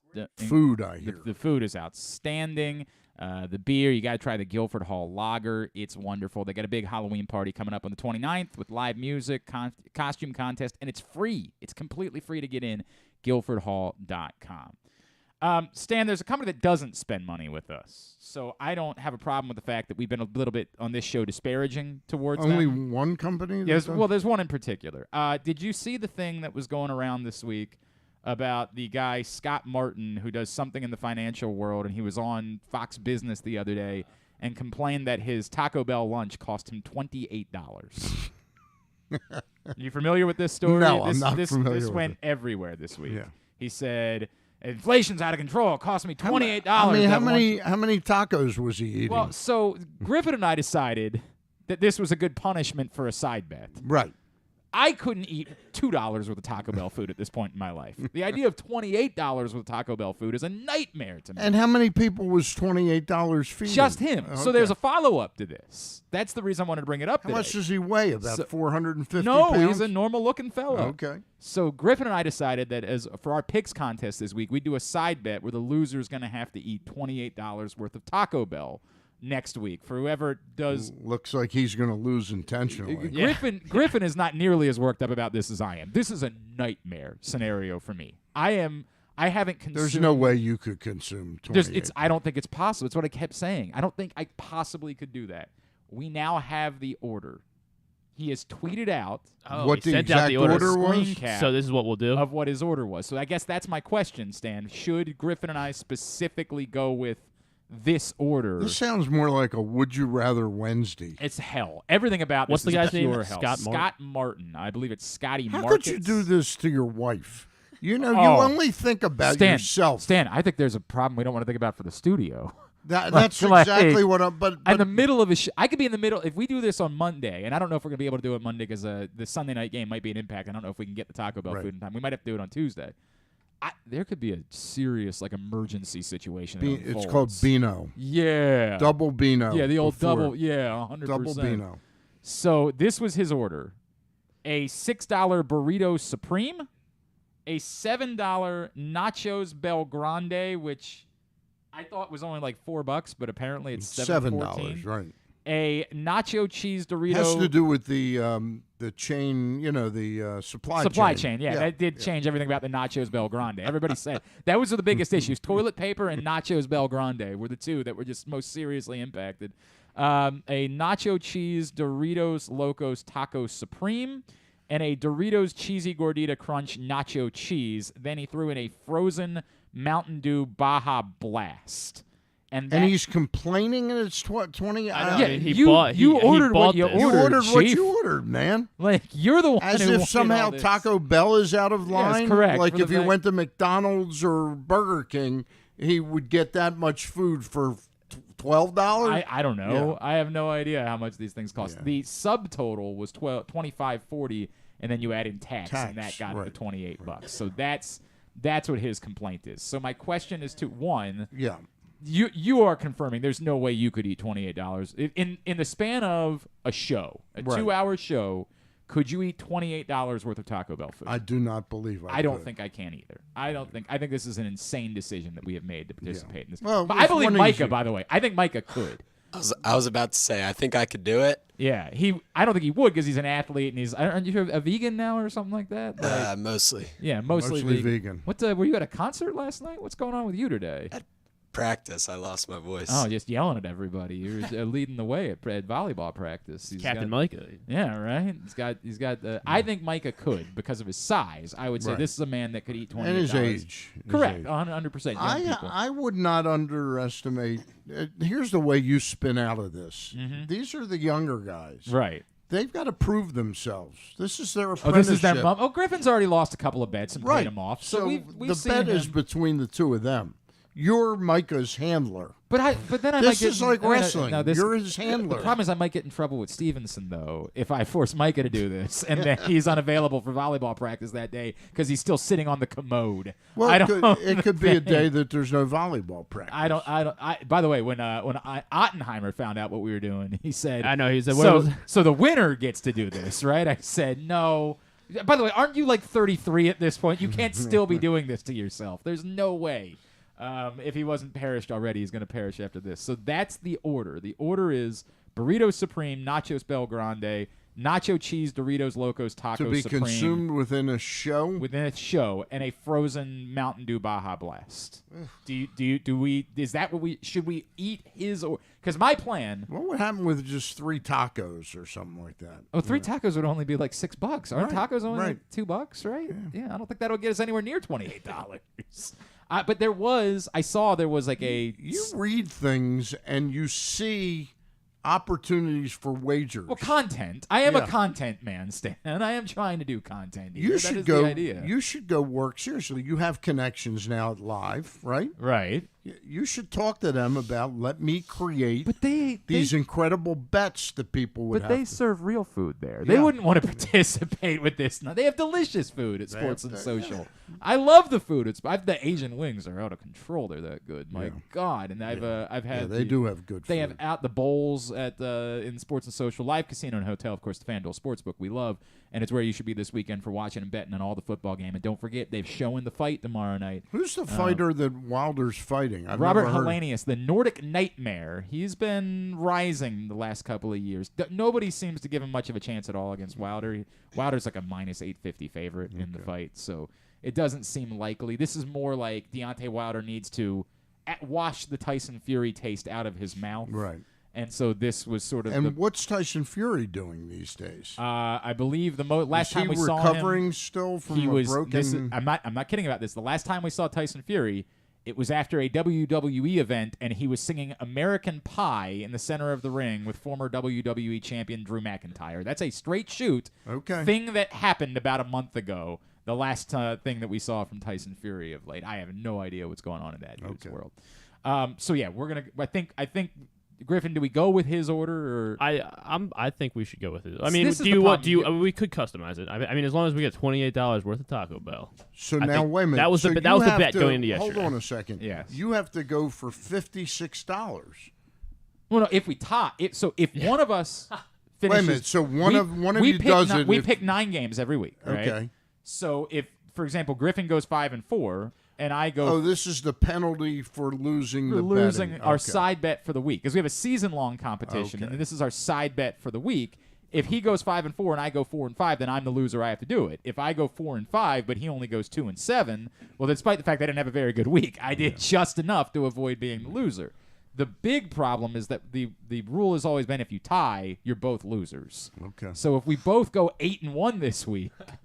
The greatest week in picks in the history of humanity. Right. Irrelevant. We're both having to put ourselves through this misery. Okay. That's the reality of it. So again, you have to go $56 worth of food. If we end up tied, we would be between the two of us consuming $56. We could get it delivered Monday morning, and then would that make they things deliver it during easier? Like at 10? At well, I guess because I think I'm 11 is when the lunch, like when the full Uber Eats, whatever. No, I would need the full 2 hours in order to consume. Then what if that counts as part of the $28? Somebody the $15 the delivery fee. It was also brought up to me that it would be so much worse if we're doing day old Taco Bell food. I'm like, yes, but I'm not really sure that even fresh, I don't think is going to make me feel good about some of the explosiveness though of Taco Bell food might be gone a day later. Maybe.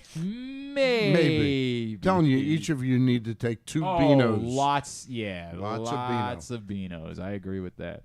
Stan, we had one tweet yesterday that blew up. I mean, it went everywhere. Everybody was talking about it. We had a guest, Cody Benjamin from CBSSports.com, suggested that the price for the Ravens to trade for DJ Moore, you brought up Odell Beckham earlier, the Panthers presumably waving the white flag. DJ Moore's name is being thrown out there a little bit. He is under contract, however. They don't need to trade him, and they're presumably going to want to have a quarterback next season, and if they do, they would like to have somebody to throw the ball. He said the price would probably start at a first and a third, and he asked the question, would the Ravens be willing to part ways the first and third for DJ Moore? I'll pose the question to you. How many years is the contract for? I believe it was a 3-year deal. And is it something affordable? I mean, you'd have to get a little creative, but there is money to be to be found. It could be done.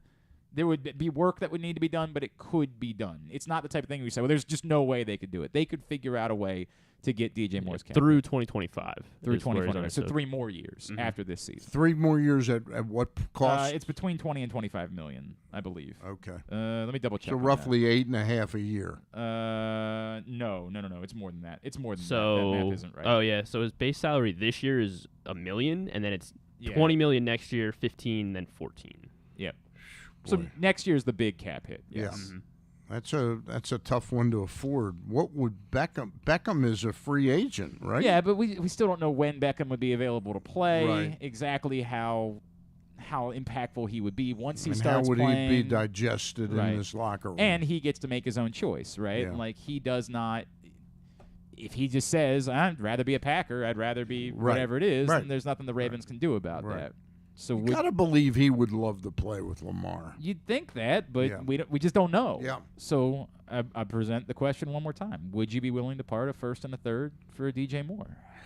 Boy, what are the salaries like? What are Tyreek Hill? What's he making now? And Devontae Adams?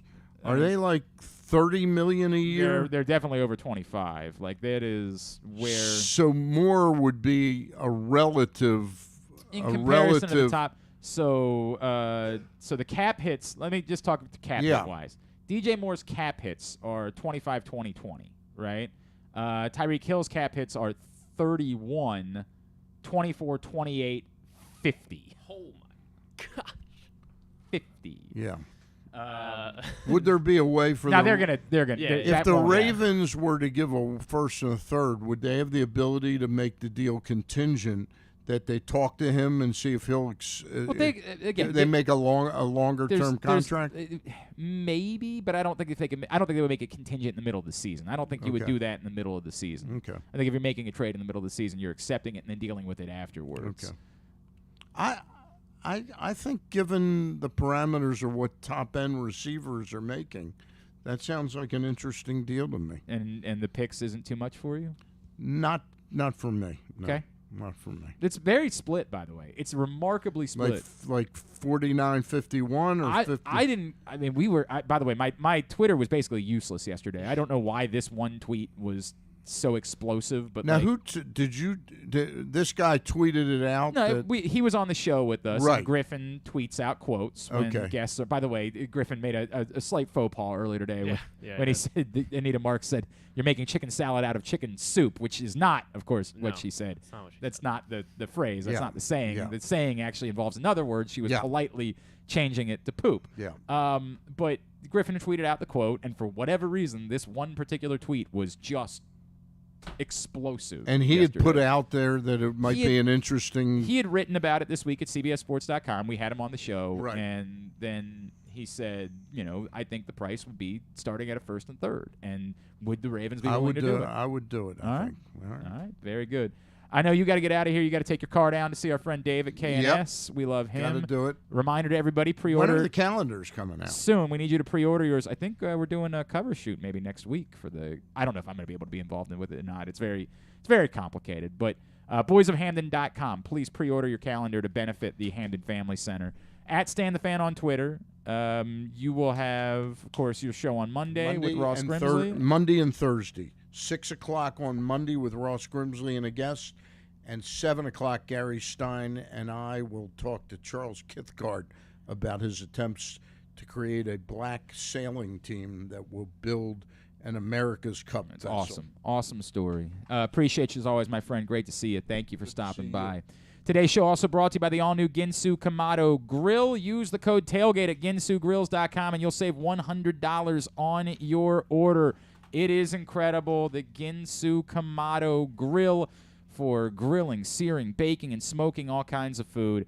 And come get your samples of the cooking from the Ginsu Kamado Grill before every Ravens home game at the Game Day Firehouse, the Firefighters Union Hall just west of the stadium, 1202 Ridgely Street. Stop by, try some food, enter to win Ginsu Kamado Grill and $500 worth of grilling meats. Micah, the cops are here, so we might, you might want to just, casually duck out. Yeah. I just maybe correct. You can get out that way. Just as casual as possible. Just, I'm just going to the bathroom, guys. Great to see you. The Baltimore County Police Department is a great partner of ours, and they've stopped by to tell us a little bit more about a huge event coming up in just a couple of weeks. We'll do that next. Glenn Clark Radio. The Baltimore County Police Department is hiring. Entry-level officers start at close to $59,000 a year with a $10,000 bonus. Some restrictions apply. Plus a great retirement plan, medical, dental, and vision insurance, advancement to specialized units, tuition reimbursement, 15 sick days earned per calendar year, and even further incentives for military members and veterans. If you have a passion for service and want a career for life, visit joinbaltimorecountypd.com or call 410-887-5542. You must be a United States citizen, possess a valid driver's license, and have a high school diploma or GED equivalent. The Baltimore County Police Department is an equal opportunity employer. Come experience Maryland's #1 sportsbook this NFL season at the FanDuel Sportsbook at Live Casino and Hotel, the ultimate place for any sports enthusiast. Take advantage of our 24/7 kiosks, massive video screens, and watch all the action from the best seat in the house. With more money paid out than anyone around, make every moment more at the new FanDuel Sportsbook at Live Casino and Hotel in Hanover, Maryland. Please play responsibly. Gambling problem? Please call 1-800-GAMBLER or visit mdgamblinghelp.org. Glory Days Grill's Oktoberfest menu is now running. It's one of their most popular seasonal menus all year. It features the chicken schnitzel, the Oktoberfest brewer's platter, the brewer's sausage sandwich, the Bavarian burger with a pretzel bun, the cheddar ale soup, the slam dunk pretzels, and the apple cobbler. All of these meals pair well with Oktoberfest beers and Angry Orchard on draft. Dine in or order online at glorydaysgrill.com and pick up your favorites to take home. Glory Days Grill, great food, good sports. That first sip. That first bite. Start your day off right with a delicious breakfast at Royal Farms. Choose from a fantastic selection of fresh Royal Farms breakfast sandwiches and top it off with a rich hot cup of the freshest coffee in the world. At Royal Farms, breakfast is available day and night. It's the freshest breakfast in the world. Real fresh, real fast. Royal Farms. Have you been to Guilford Hall Brewery? Located in Baltimore's Station North neighborhood, Guilford Hall Brewery breaks the craft brew mold with their great handcrafted microbrews and amazing Bavarian-style food selections. Join Guilford Hall 7 days a week for Orioles, Ravens, and all of your favorite college games. Make plans now to watch the big games, play trivia, or bring your dog for Yappy Hour. They even have free valet service on Friday and Saturday nights. Go to guilfordhall.com for a complete schedule of events, beer listings, and food and drink specials. We'll see you at Guilford Hall Brewery. Tune in to Simply the Bets every Tuesday and Weekend at Bookies every other Thursday at 11:40 a.m. And if you really have nothing better to do, keep listening to this show too. Look, I don't want to say anything, Corporal, but I don't know if you saw Young Micah. He kind of ran out to his car there when you came in. I don't know. You might want to go check to see perhaps what it is that he – oh, okay, he's giving me the throat slash. All right, never mind. Don't do that. Don't do that. Corporal Robbie Wright is back with us in the studio here at Glenn Clark Radio. It's great to see you, Corporal. Hey, thank you for having me back. I appreciate it. For the Baltimore County Police Department. So the last time you were here, I feel like I accidentally committed myself to taking part in this event on the 29th. And not that I wouldn't want to be there. The event is wonderful. But a very specific part of it, which is the kind of fitness test, the agility test. Yes. I'm a bit nervous about this. Okay. I am, as I told you before, crunches, I'm good. I can do sit-ups. Right? Not really real crunches, but sit-ups. I'm fine. I'm fine. I can do that. Somebody there to hold my feet or not? Yes, somebody will be there to hold your feet. All right, very good. Because it is a really weird bit when I do sit-ups, where all of a sudden I'm like, I have legitimately moved 12 feet across the floor of my room. I don't know what happened here. So that part I think I'm okay. I told you before, I'm the 20th fastest man in Annapolis. Okay. I don't know how, but I can run. Okay. Like, it makes no sense. I hate it. I want to die every time I do it, but I can do it. So what's the time I need for my mile? So it's going to be 15:21. I can do that. I mean, isn't like walking like, are you supposed to walk a mile in 15 minutes? So I'm not sure exactly how that works out. I'm pretty sure that's the math for, like, when they do these big races, like the Baltimore Running Festival this weekend, they give you whatever the amount of time they give you is what the math they do on, like, how long it would take to walk. Right. And so, like, they give you, hey, you can, as long as you come home within this amount of time, you're going to be all right. If it's beyond that, we can't help. We got to send a stretcher out or something to figure out what happened to you along the race. Exactly. And actually, let me correct myself. Yes. It's been a long day. It's been a long Friday, all right. It's actually 14:21. So it's 14:21. All right. So I can do that. I can do a mile, a legit mile. I better be able to do it in 14:21. If I can't do a mile in 14:21, it might be time for me to go to a home at the half point. So I'm going to do, and how many sit-ups is it again? Should be 31 sit-ups, 31 21 sit-ups, push-ups. 21 push-ups. That's the one. Yeah. That's the one I'm a little bit The nervous push-ups? about. Yeah. The push-ups are, and what I will say is this, you have 60 seconds for both. So you do have 60 seconds. Yeah, I might need So you more do have a lot of time. like 10 minutes to do the push-ups. That's the one. Other than that, I think I might. Was there anything else? So those are the three things. And also, we're going to have our trigger pull there. The you also have right. the lock and slide, so Yeah. replica of our firearm, just to test your grip strength. I am nervous about that one too. I'm nervous about that. As I told you before, I've only ever fired a weapon twice in my life. So I will say this: when I did the process myself, when I had to go through the trigger pull, lock and slide, I never shot a firearm either, and I had no issues with it. So it's just testing your general grip strength. So for anybody that's concerned or worried about it, it's not anything that you need experience with it. It's just something just testing your grip strength. We're gonna slide that microphone a little bit more towards, because since you're looking at me, we just need to keep the microphone in front of you. I apologize. No, not a problem. Not a problem. So this is coming up on October 29th. Yes. And this is the agility test for anyone who's thinking about maybe a new career. Anybody who's thinking about, it's time for me to consider serving my community. Correct. It's time for me to, I want to be the change. We know that's something that's been talked about a lot. This is the thing that sort of stands between. You got to pass this agility test. And anybody can just show up on the 29th to take it, or they need to sign up ahead of time? So just to give a brief overview of the 29th, so it's our next community hiring event. So it's going to be at 700 East Joppa Road, our public service, our public safety building, 700 East Joppa Road. The event's going to go from 10 a.m. to 6 p.m.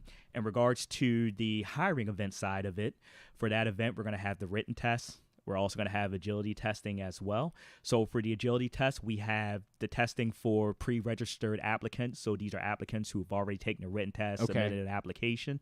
But we're also going to have agility testing for those who may have not submitted an application at that point, may not have done the written. It's a practice agility. It's an opportunity for them to come out and get familiar with the test. Because as you're, describing here, a lot of people have, trepidation about taking the test. I have significant trepidation about taking the test, Corporal. Significant. So it's just a chance for people to come out and just say, hey, look, here's the test, get an idea of, whether you pass or you don't, but either A, gives you the confidence to say, hey, I can definitely pass this, or B, it allows you to say to yourself, hey, these are the things that I need to work on for the test. So like I said, we do have a part of it that's for those who are currently in the process, but for those who are not in the process, who just want to take it and just see what it's like, we have that available for them as well.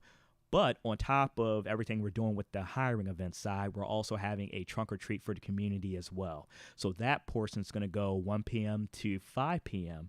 And pretty much all of our recruitment vehicles, we will have specialized units there. They're bringing their vehicles. We're going to decorate them. We're going to have representatives from multiple precincts. We're bringing vehicles. We're decorating them. We're going to have tons of candy. And this is an open invitation to the community to come out and come and get candy. Bring your families. If you're a kid at heart, come and get it. And by the way, I think there's maybe almost an unspoken part here that, for certain part of the community, that the relationship with the police, of course, we want you to interact with us, and we want to be able to work together, of course, moving forward, correct? Of course. And I mean, we are very excited for this event. We've been doing a lot of work with this event, particularly this week as well. We've gotten a lot of candy. We have tons more candy to get. We've been reaching out to different community members in regards to invitations. We've been going out to different schools within the area, handing out flyers. So we're just really trying to get a lot of people from the community to come out. We've also gotten some of our community partners to agree to come and set up vehicles as well and decorate their vehicles. So it's going to be such a fun time, a great time, and it's just a great chance for, if you got a family, young family, or if you just want a chance to interact with your local police department in a positive and fun setting, Saturday, October 29th will be the perfect opportunity to do so. Starting at 10 a.m. at the Public Safety Building, 700 East Joppa Road in Towson. If someone does want to fill out an application ahead of time, if somebody's ready to make that jump and they want to do all where should they go? How do they get that information? So our application website is joinbaltimorecountypd.com. Just to repeat, it's joinbaltimorecountypd.com. If anyone happens to have any questions about the process, they can reach us on our office line at 410-887-5542. Just to repeat, 410-887-5542. We also have an email as well. I know a lot of people prefer just to communicate via email. The email is going to be recruiter@baltimorecounty.md.gov. Once again, recruiter@baltimorecounty.md.gov. All right. I have a couple of fun ones for you today. Okay. All right. When you watch the way that sometimes police are depicted in shows, movies, things like that, are you able to separate and be like, hey, it's a show, it's a movie, like, settle down? Or, like, does it actually bother you sometimes where you're like, Jesus Christ, it's not like this. What are we doing? So I would say personally, I'm able to separate, and I will also say that this is why I'm a big fan of going out into the community, doing a lot of community engagement events or hiring events, because yes, you have TV, social media, you have a certain way that police are portrayed. However, do you ever critique do you ever find yourself saying like you're almost yelling in the movie theater, like, no, that's not how you're supposed to do it? I wouldn't say that I yell, because I try to be considerate of the moviegoers, but in my mind, my wheels are turned, and I might say something to the wife or two afterwards. But hang on, did you watch the Dahmer documentary on Netflix? Not documentary, the series. I'm going to sound lame, but I have not actually. Okay, no. By the way, it's one of those things where everybody's watched it, but none of us have enjoyed it. Like, none of us. There's nothing enjoyable about it. It is pure hell. It is just awful. But I'm just imagining, like, there's a few scenes in there where if I were a police officer, I would be my skin would be crawling at that point. Like, what are you doing, dude? I would say you are not giving me a ringing endorsement to watch it. Corporal, you don't need to. I want to make this abundantly clear. The only reason why you should watch it is because everybody's talking about it. So, like, you want to be in on the conversation when people are talking about it. It's 10 episodes of hell, of extraordinarily unpleasant feelings. There's nothing about it that's enjoyable. It's just like, well, I got to be part of the cool kids club, so I better watch Dahmer like everybody else is. It's, oh, God, it just makes you... Okay.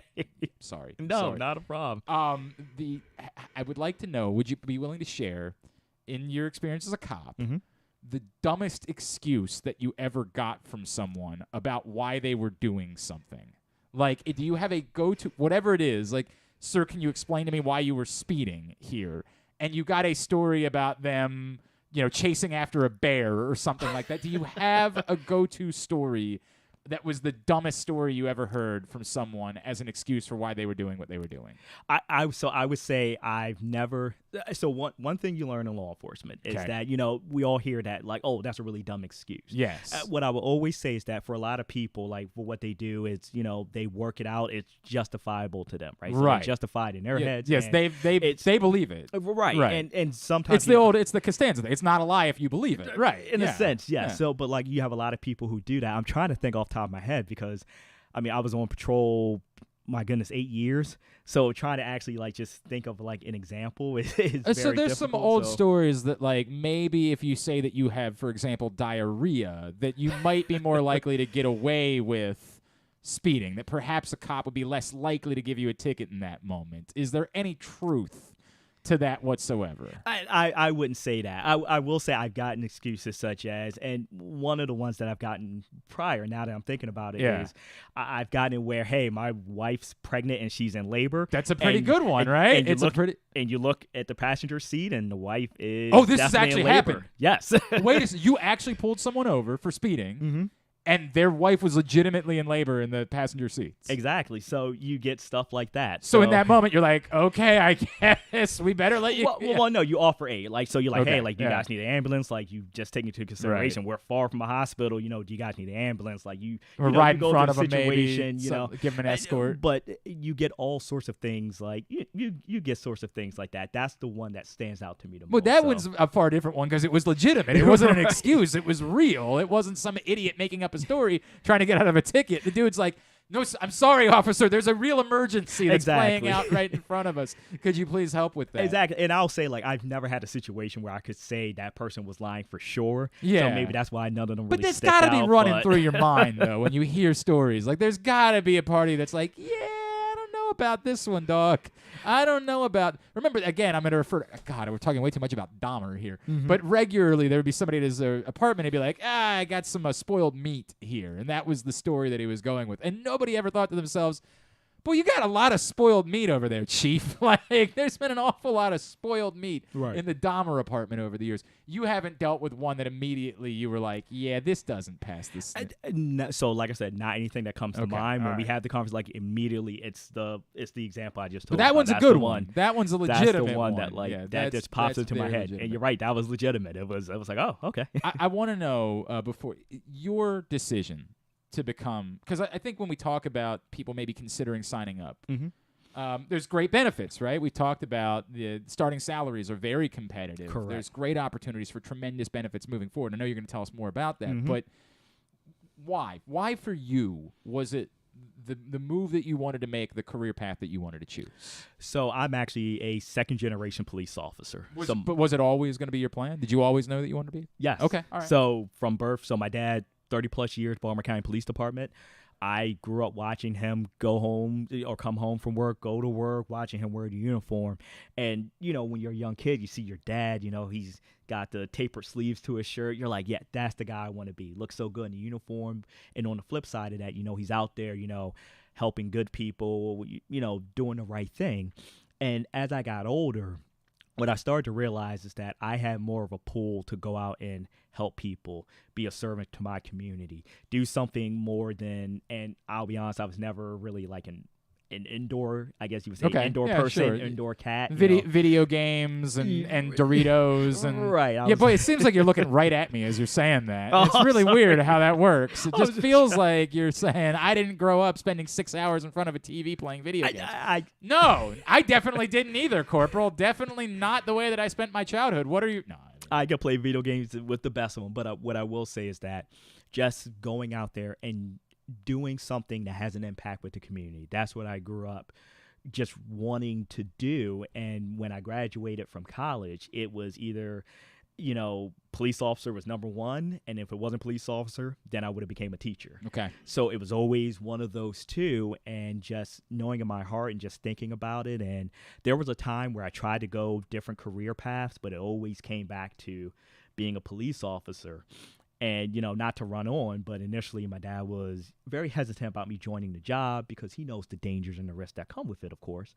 But we sat down and had a conversation. I expressed how I really wanted to do this job, and he gave me his blessing. And, you know, that, like they say, the rest is history. And so here we are. 10 years later, I'm here. And, you know, for anybody, and as our slogan goes, our slogan is a passion for service, a career for life.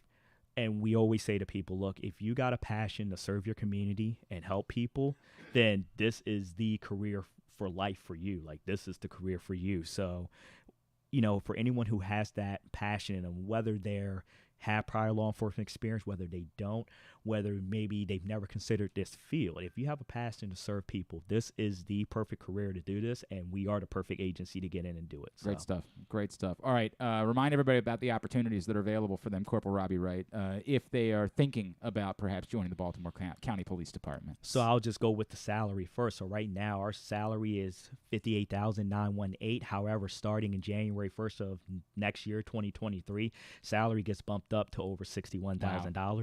We're also offering a $10,000 bonus that's paid out in a lump sum as well. That is paid out when you're towards the end of the police academy. We also have full dental, vision, medical benefits, and we also have a good retirement as well, a great retirement as well, that, you know, if you're looking for a job where, hey, you can be set up for life once you retire, you got a nice little goose egg at the end of it, hey, this is a great career for that. In regards to once you get into the Baltimore County Police Department, we're the 21st largest agency in the United States of America. Okay. So just putting that into consideration, we have so many opportunities for people because we have so many positions. So if you're someone like me who wanted to get promoted to corporal and sergeant, then next lieutenant and captain, or maybe you're someone who's like, hey, I want to work in a unit like aviation, K-9, I want to work in the forensics section. We like to say that we're a full-service agency. What that means is we handle everything on our end in regards to calls for service. If we need the helicopter, we have our aviation. If we need K-9 unit, we have that. Forensics, same thing. We have technology communication services that helps us out with our radios, our in-car computers, our body-worn cameras.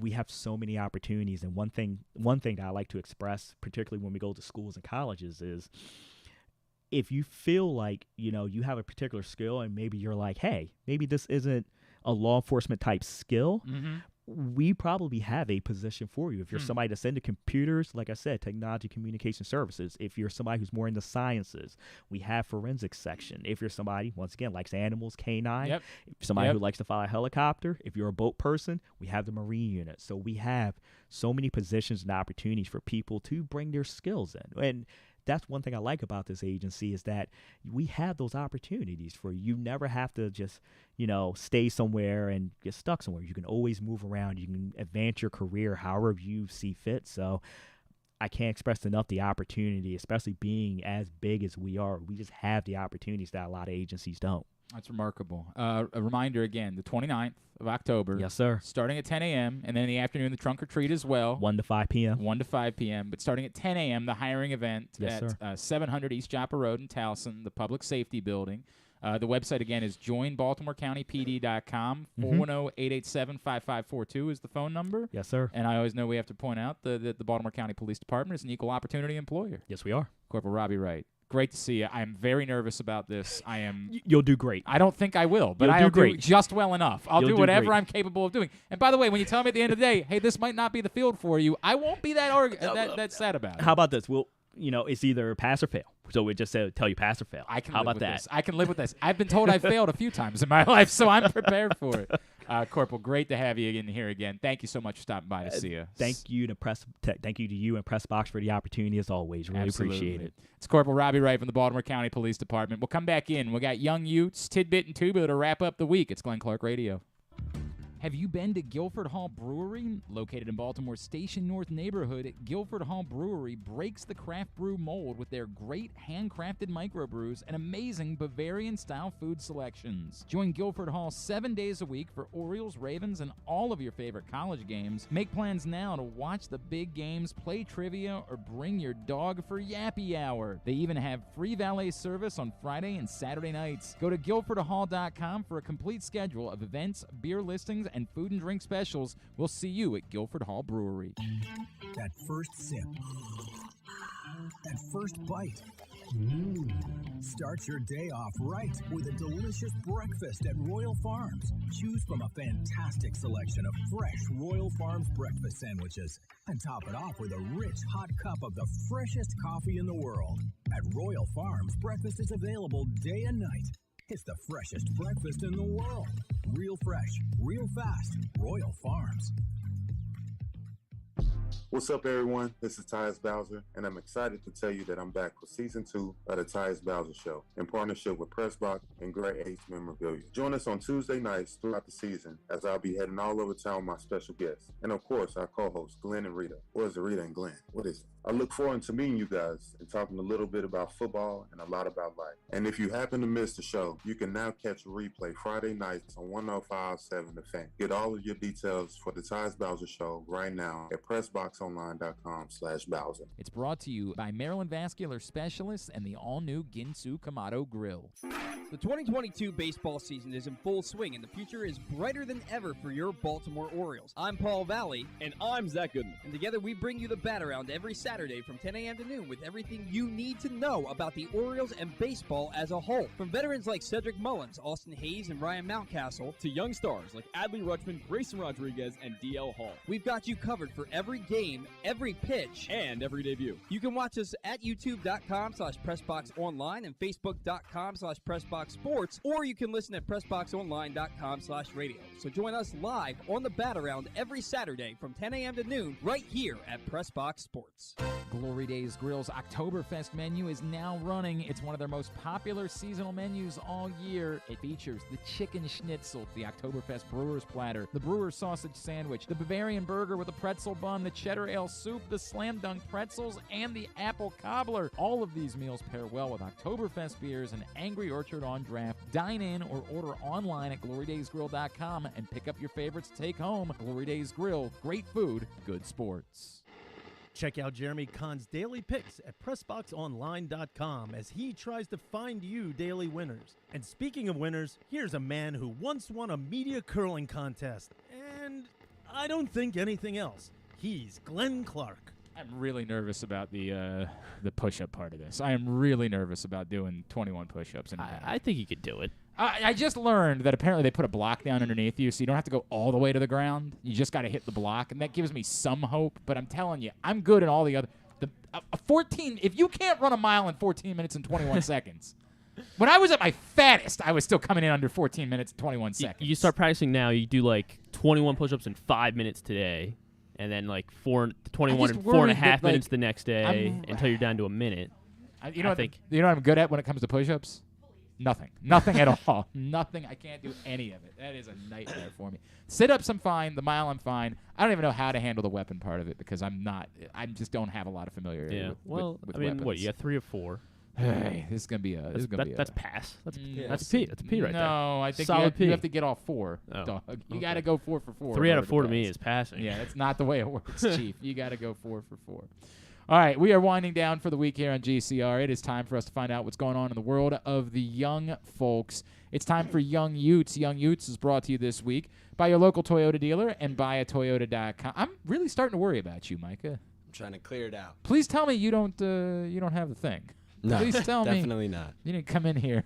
I know you got to get your hours for the semester, but you understand if that's what's going on, don't come in. All right. Too much yelling. Your local Toyota dealer, buyatoyota.com. The Toyota Tacoma comes in a range of models and trim lines.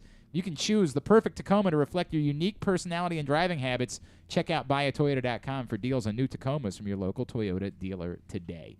By the way, it has been alleged to me by multiple Young Yutes, Griffin, that the young people know Blink-182 songs, and that was a shameful performance from you on TikTok this week. Okay. That's not it was alleged to me by young people that they are familiar with Blink-182. That while it's definitely more for people my age, by the way, might not be for me at all. I saw the ticket prices. Just might be. Oh, damn it! I meant to buy tickets for All Time Low today too. Damn. Whatever. Maybe. I got a friend, but it's they're playing record theater. I guess I'm sorry to the other Young Yutes. Yeah, you've let everyone down. You've really let everyone down with that. Make sure you're following us at Glenn Clark Radio on TikTok. What are the Young Yutes talking about this week, Micah? So we got our first one. We're going to keep it a little local. It's some local Baltimore news. An event happening tomorrow. Tomorrow night at Power Plant Live, there's a special guest coming to do a DJ set. Oh, it's DJ Pauly D, isn't it? No, that already happened. Oh, tomorrow's Shaq. He's way bigger, yeah. He's Shaq. Do the young people love Shaq? Dude, a lot of young people are going out to see Shaq. Shaq's like 50. I know, but they want to see him DJ. Well, I don't understand that. Okay, the people want what they want. Are you going? No. I got a lot of questions about this. Why do the young people care about Shaquille O'Neal? I think the young people care about a DJ set in a bar also. But, by the way, Shaq is exactly 50 years old. But it could be any DJ. Why does it need to be Shaq? Because Shaq has so much. He's an NBA champion. He's so recognizable. That's fine, but so is Robert Horry. If Robert Horry was DJing tomorrow night at Power Plant, would anyone care? Robert Horry doesn't keep up on social media like Shaq I does. just don't understand. Like, look, I love Shaq. I was an obsessed Shaquille O'Neal fan. Like, I legitimately, we didn't have a team, obviously, growing up. So I just rooted for whoever Shaquille O'Neal was playing for because I was an obsessed Shaq fan. So, like, I had legitimately a Magic jersey, I remember when they got swept by the Rockets in the finals, I was in middle school, and I was devastated. And when I say devastated, I mean like inconsolable devastated. There was no business for them to lose the Rockets in those finals. Hakeem Olajuwon was dominant at that point. I was heartbroken. And remember, that was before Michael Jordan. No, it was the season where Michael Jordan came back. So we all knew there might not be another chance for the Magic for a few years. They just got lucky that Michael wasn't there for the whole season that season. Oh, I was devastated. Then I became, and now I think most people just hate the Lakers. And when I became a Suns fan, I certainly hated the Lakers. But when Shaq was a Laker, I loved the Lakers. I was all in. I loved Shaquille O'Neal because I was a kid. And he was bigger than life, and he was dominant, and he was a rapper, and he was a genie in a movie, and the whole thing. I was all on board. I don't know what young people would associate with Shaquille O'Neal. I just don't get it. Same thing. He's big. I don't know. But there are other big people that are he's far an more anomaly. current. He's in all our Like who? movies. And that, have you seen the videos of him doing his DJ sets or at raves? I mean, I've definitely seen videos of him dancing. Yes, I would think that I would be annoyed by it if I was standing behind him at a club somewhere. That's why he's on stage. That would be unfortunate if that were the case. Look, man, I love Shaq. I don't have any interest in. I will admit I've seen Pauly D DJ. That's a thing that I went to because some friends of mine wanted to go, and I was like, eh. And by the way, I got free tickets, so that made a difference. I don't think I would choose to pay money. This also goes into this is the separation between me and the Youngs. I don't have any interest in watching someone DJ. I like going and dancing. Yeah. I did when I was young. But if what I'm watching is I'm paying money specifically for the DJ, I'm just watching you stand there. I think it's just seeing Shaq. Everyone wants to see Shaq.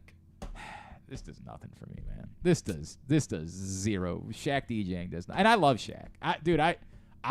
It was a big deal for me when he came to the Suns because to be honest, I think he's admitted to some of his foibles in recent years. Shaq had a thing for a particular young woman who worked with me in Phoenix, and when we were in the locker room after games, we would end up having conversations with him, and literally they would kick the media out of the locker room, and he would say no, they can stay. He was cool, man. So I really loved being around. Now again, he clearly did not care about me at all. It was because there was a lady that was with me. Love me some Shaq. This does zero. I can't believe this is something that young people care about at all. It's so weird to me. Next.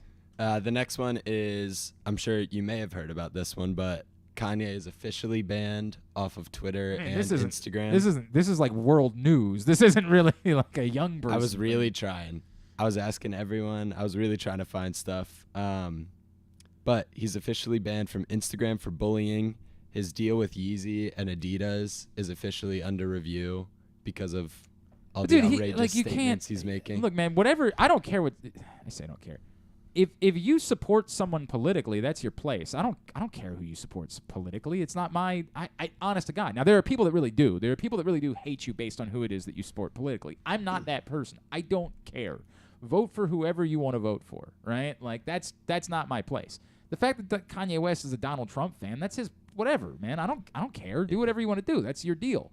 But to try to pretend the thing that he said isn't violently anti-Semitic is nonsense. It's one of the most heinous things I've ever heard a human being say. And he's about doubled down on correct, it, multiple times. And there's depths to that I'm never going to be able to get into, and I couldn't possibly understand. But dude, that is plain and simple anti-Semitic. It's not. There's no debate. There's no gray area in there. There's no. Well, yeah, but free speech. No, Chief. It doesn't work that way. You don't get. It's the Alex Jones things. You're not getting. He's not getting thrown in jail. The Alex Jones right now. He owes these people $1 billion because of the things he said.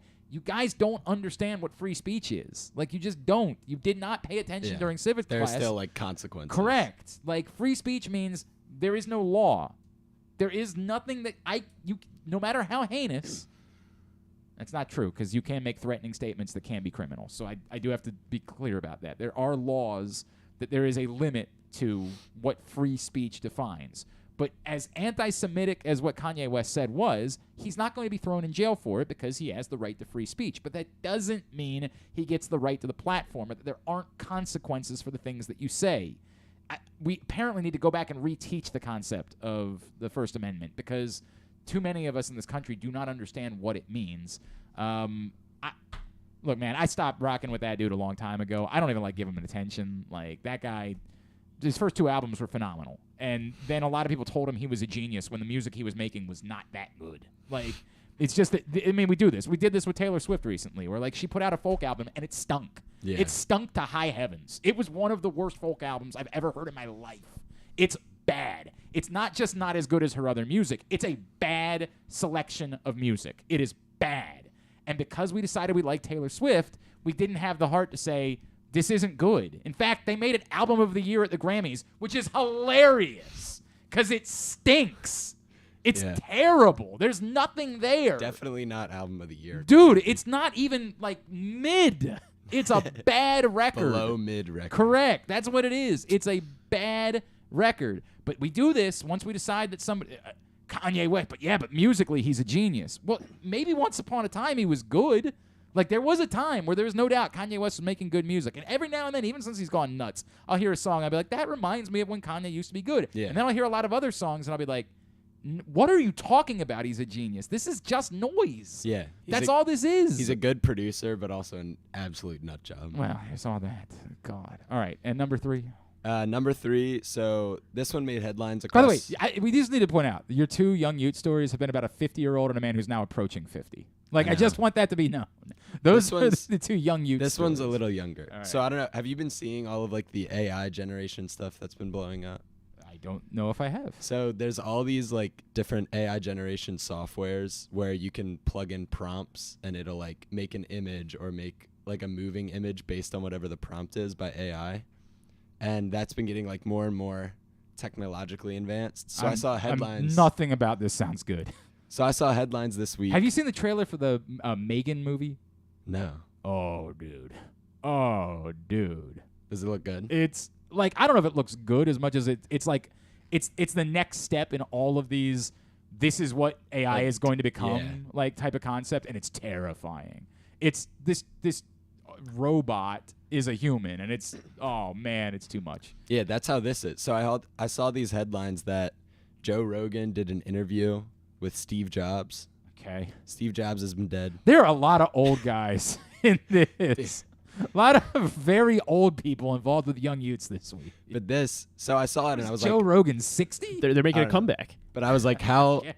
I don't think Steve Jobs is making a comeback. Well, No, I don't think it's past that. But I was like, how did he interview Steve Jobs? And it turns out the entire thing, they had an AI software that mimicked their voices and like their conversations and did a full-length podcast between Joe Rogan and Steve Jobs. First of all, no. You can watch all 2 hours of it. No. Oh my God. No. None of that. They're conversating. We need to blow all of it up immediately. I have seen how all of these movies go. You immediately blow the whole thing up now before it gets too much further. Stop. No. It's a terrible idea. What is anyone doing here? Yeah. This is an awful, god-awful idea. But the young people actually care about this? Or I mean, I was just seeing it across. I mean, young people have been obsessed with the AI generation stuff. It's all over. People do it for, like, album covers. So, like, they can, like, play, like, a song off Graduation by Kanye, and it'll generate, like, art based on the song or based on the prompts and stuff. Oh, I've seen. So what? Isn't there like what's the thing where you can ask the internet to draw you a picture of something? You could be like, show me Santa Claus if he was roller skating while and then it'll give you eating like a hot dog. different AI versions of whatever your prompt is. Yeah. People what is that thing called? Dolly. Dolly. That sounds right. There's a bunch of different ones. Yeah, but there's multiple. So. Yeah. I don't know, man. People have been finding some scary stuff in there too. Yeah, They'll put I in mean, a prompt and like the same image of a girl keeps like coming up. Like a scary thing. By the way, watch the Megan trailer. Yeah, like I need to. It's M3GAN, I believe. Like, yeah. Yo, it is. It's gonna F with you, dog. Like, there's no getting. It's gonna be around like this. It's gonna be Joe Rogan walking around. I'm as a telling robot. you, man. I'm like watching it again right now. I've already watched it like 3 times this week because it's just been like, what? What are we doing? And the thing too is we've seen enough movies at this point that like you know what's coming. Yeah. You know what's coming, but yet you still get messed up by it. Oh, it drives me nuts. You know what else? Thank you, by the way. This is a solid Young Yutes. There's a trailer out for a Jennifer Lopez movie that's coming out soon. It's Jennifer Lopez and I want to say Josh Duhamel, who I worked out with once upon a time in Arizona. What? Yeah, by the way, it's a long story that involves Fergie from the Black Eyed Peas and former Falcons running back Jamal Anderson. So it's a very long story. But Josh Duhamel is doing this it looks like one type of movie for the first minute and 30 seconds of the trailer, and then it goes another place, and you never see it coming.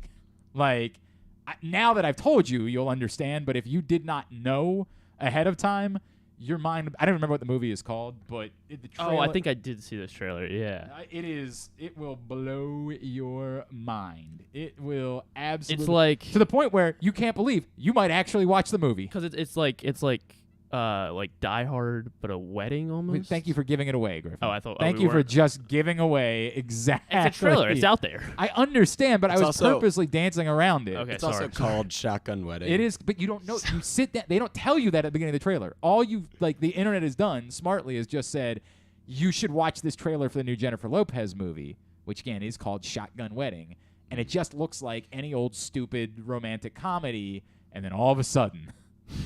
It gets wild, Jack. Did you see all the marketing for the Smile? Yeah, where they were people sitting in baseball stadiums. Cool. Yeah, I like that. It's not. Look, those movies aren't for me, but I get it.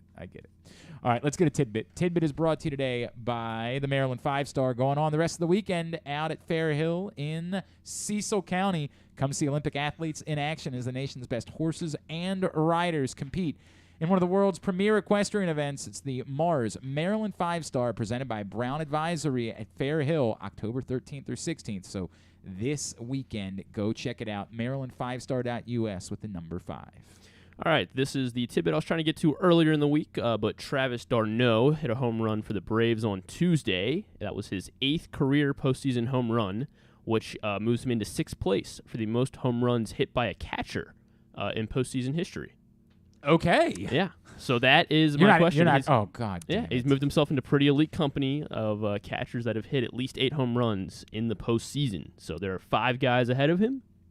So you got to look at opportunity here. So I'm going to say Jorge Posada. Jorge Posada, number 1. Well, tied for first. That makes a couple guys. He was in the playoffs like 1,000 times. So that one sounds about right.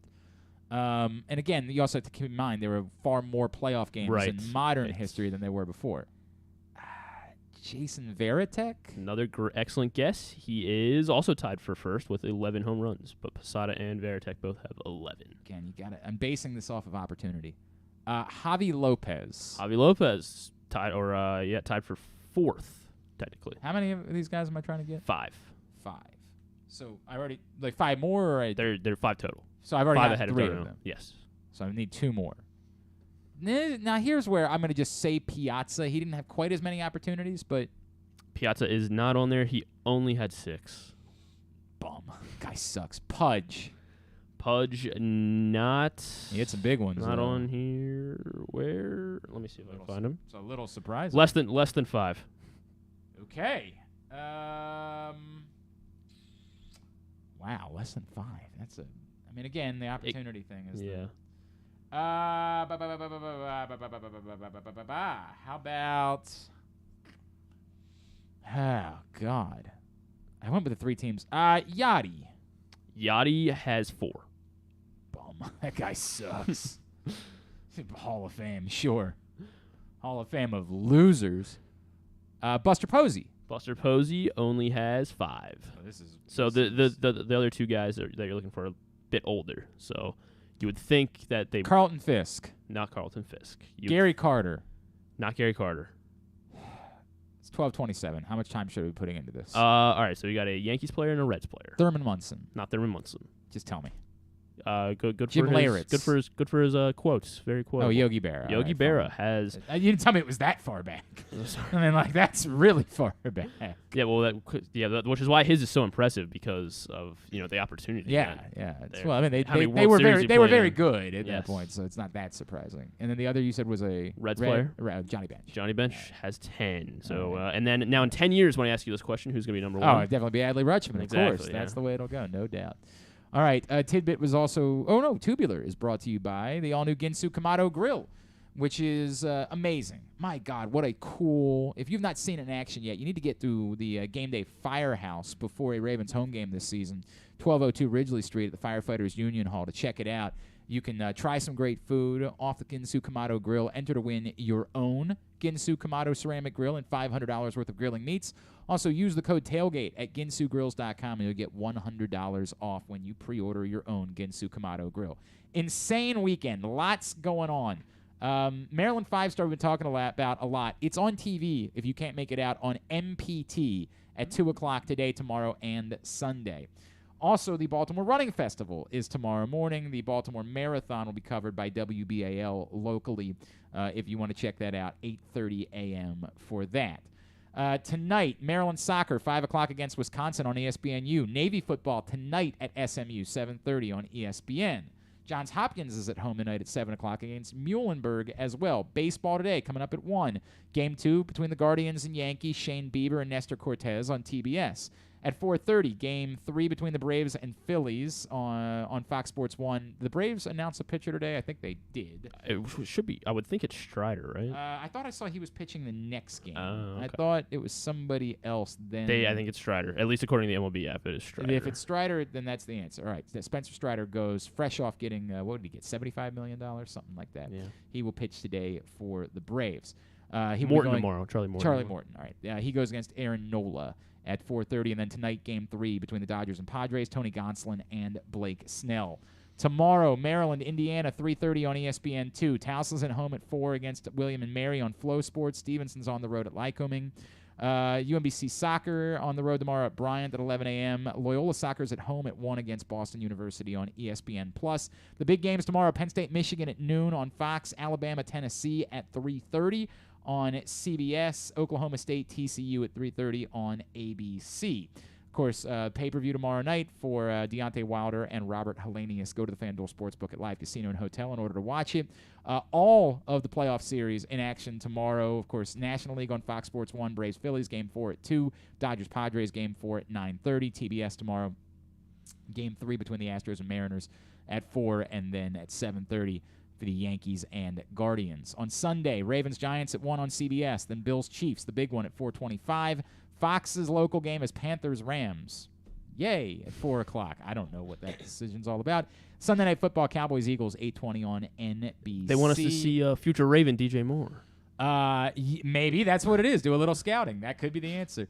And then also on Sunday, they're all if necessary at the moment. We don't know if any of the baseball games on Sunday will be necessary, but every series would be scheduled to be played on Sunday if the National League games get to Game 5 and if the American League games get to Game 4.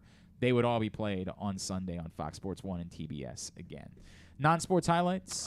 Season 19 of Whose Line Is It Anyway premieres on the CW tonight. Okay. New episodes of Walking Dead and House of the Dragon on Sunday. Ray Romano is going to be in the new episode of House of the Dragon, apparently. Okay. Sure. Megan Thee Stallion. Hosting and SNL. Musical guest for SNL. Yes. Yes. And then the Halloween Ends movie is in theaters and on Peacock. I didn't even know that was. There's a new Halloween. I guess it's supposed to be the final one. With Jamie Lee Curtis. No chance. 0 chance it'll be the final. There's been like 100. No chance they don't change their mind in a year. Season 1 finale of Lord of the Rings: The Rings of Power. Okay. And don't be disappointed though, because they've already been renewed for 5 seasons. I gotta swear to you, I have not watched. I am so sorry. I will not watch. Lord of the Rings fan? My dad is. Oh, okay. I've told my Lord of the Rings story before. I went to see the first movie when I was a freshman in high school. I could have been doing other things involving a woman that particular night, but I had a friend who invited me out. I watched these doofuses walk around for 3 hours, and then the skinny guy say to the fat guy, "Glad you're along for the ride," and the movie just ended. And I said, I will never watch another one of these things again in my life. It's amazing. That will never happen. The second one's really good. I'm sure it was. They not my fault. They decided to piss away the first one. Those are the highlights. Yeah. Very good. Find the rest at GlennClarkRadio.com. Micah, you're on Instagram at Micah.Ernest, correct? Yes, sir. Micah's been running. We gotta do some more content. Yeah. Micah sprung that on us the other day. He's like, I got a new idea. Like, all right, whatever. We'll get some more stuff up so you can follow us at Glenn Clark Radio, Twitter, Instagram, and TikTok. Thanks today to Stan the Fan. Thanks also to Corporal Robbie Wright. Thanks to Bill Rhoden. Thanks to Anita Marks and to Bo Smolka. We'll get all of it up in the greatest hits section of the tab at GlennClarkRadio.com. Tomorrow morning, the bat around 10 to noon. Make sure you're tuned in for Paul and Zach. We'll be back on Monday. Brandon Noble will join us again after he's on the call for Ravens Giants for Sports USA. And Jeremy Kahn, of course, as he does every Monday. I will be with you post-game on 105.7 The Fan on Sunday and halftime for Project Game Day on PressBox's Facebook page. I think that gets through the entire rundown. Thanks to everybody at PressBox, all of our great sponsors and partners, the Baltimore County Police Department, Glory Days Grill, Royal Farms, Costas Inn, Maryland 5-Star, Guilford Hall Brewery, Great Eights Memorabilia, the FanDuel Sportsbook at Life Casino and Hotel, Maryland Vascular Specialist, the all-new Ginsu Kamado Grill, Baltimore Orioles, your local Toyota dealer, buyatoyota.com. You know what? USALacrosse.com this weekend. I will be out there tonight for the national team scrimmage, and then tomorrow morning, the national team taking on the University of Maryland, defending national champions. So if you want to check those out, USALacrosse.com. Cool. I think that's it. Thanks to Griffin at Griffin_Bass. Follow us, as I said, at Glenn Clark Radio and all those socials. Have a great weekend. Go Birds. Duke sucks. Ohio State sucks too.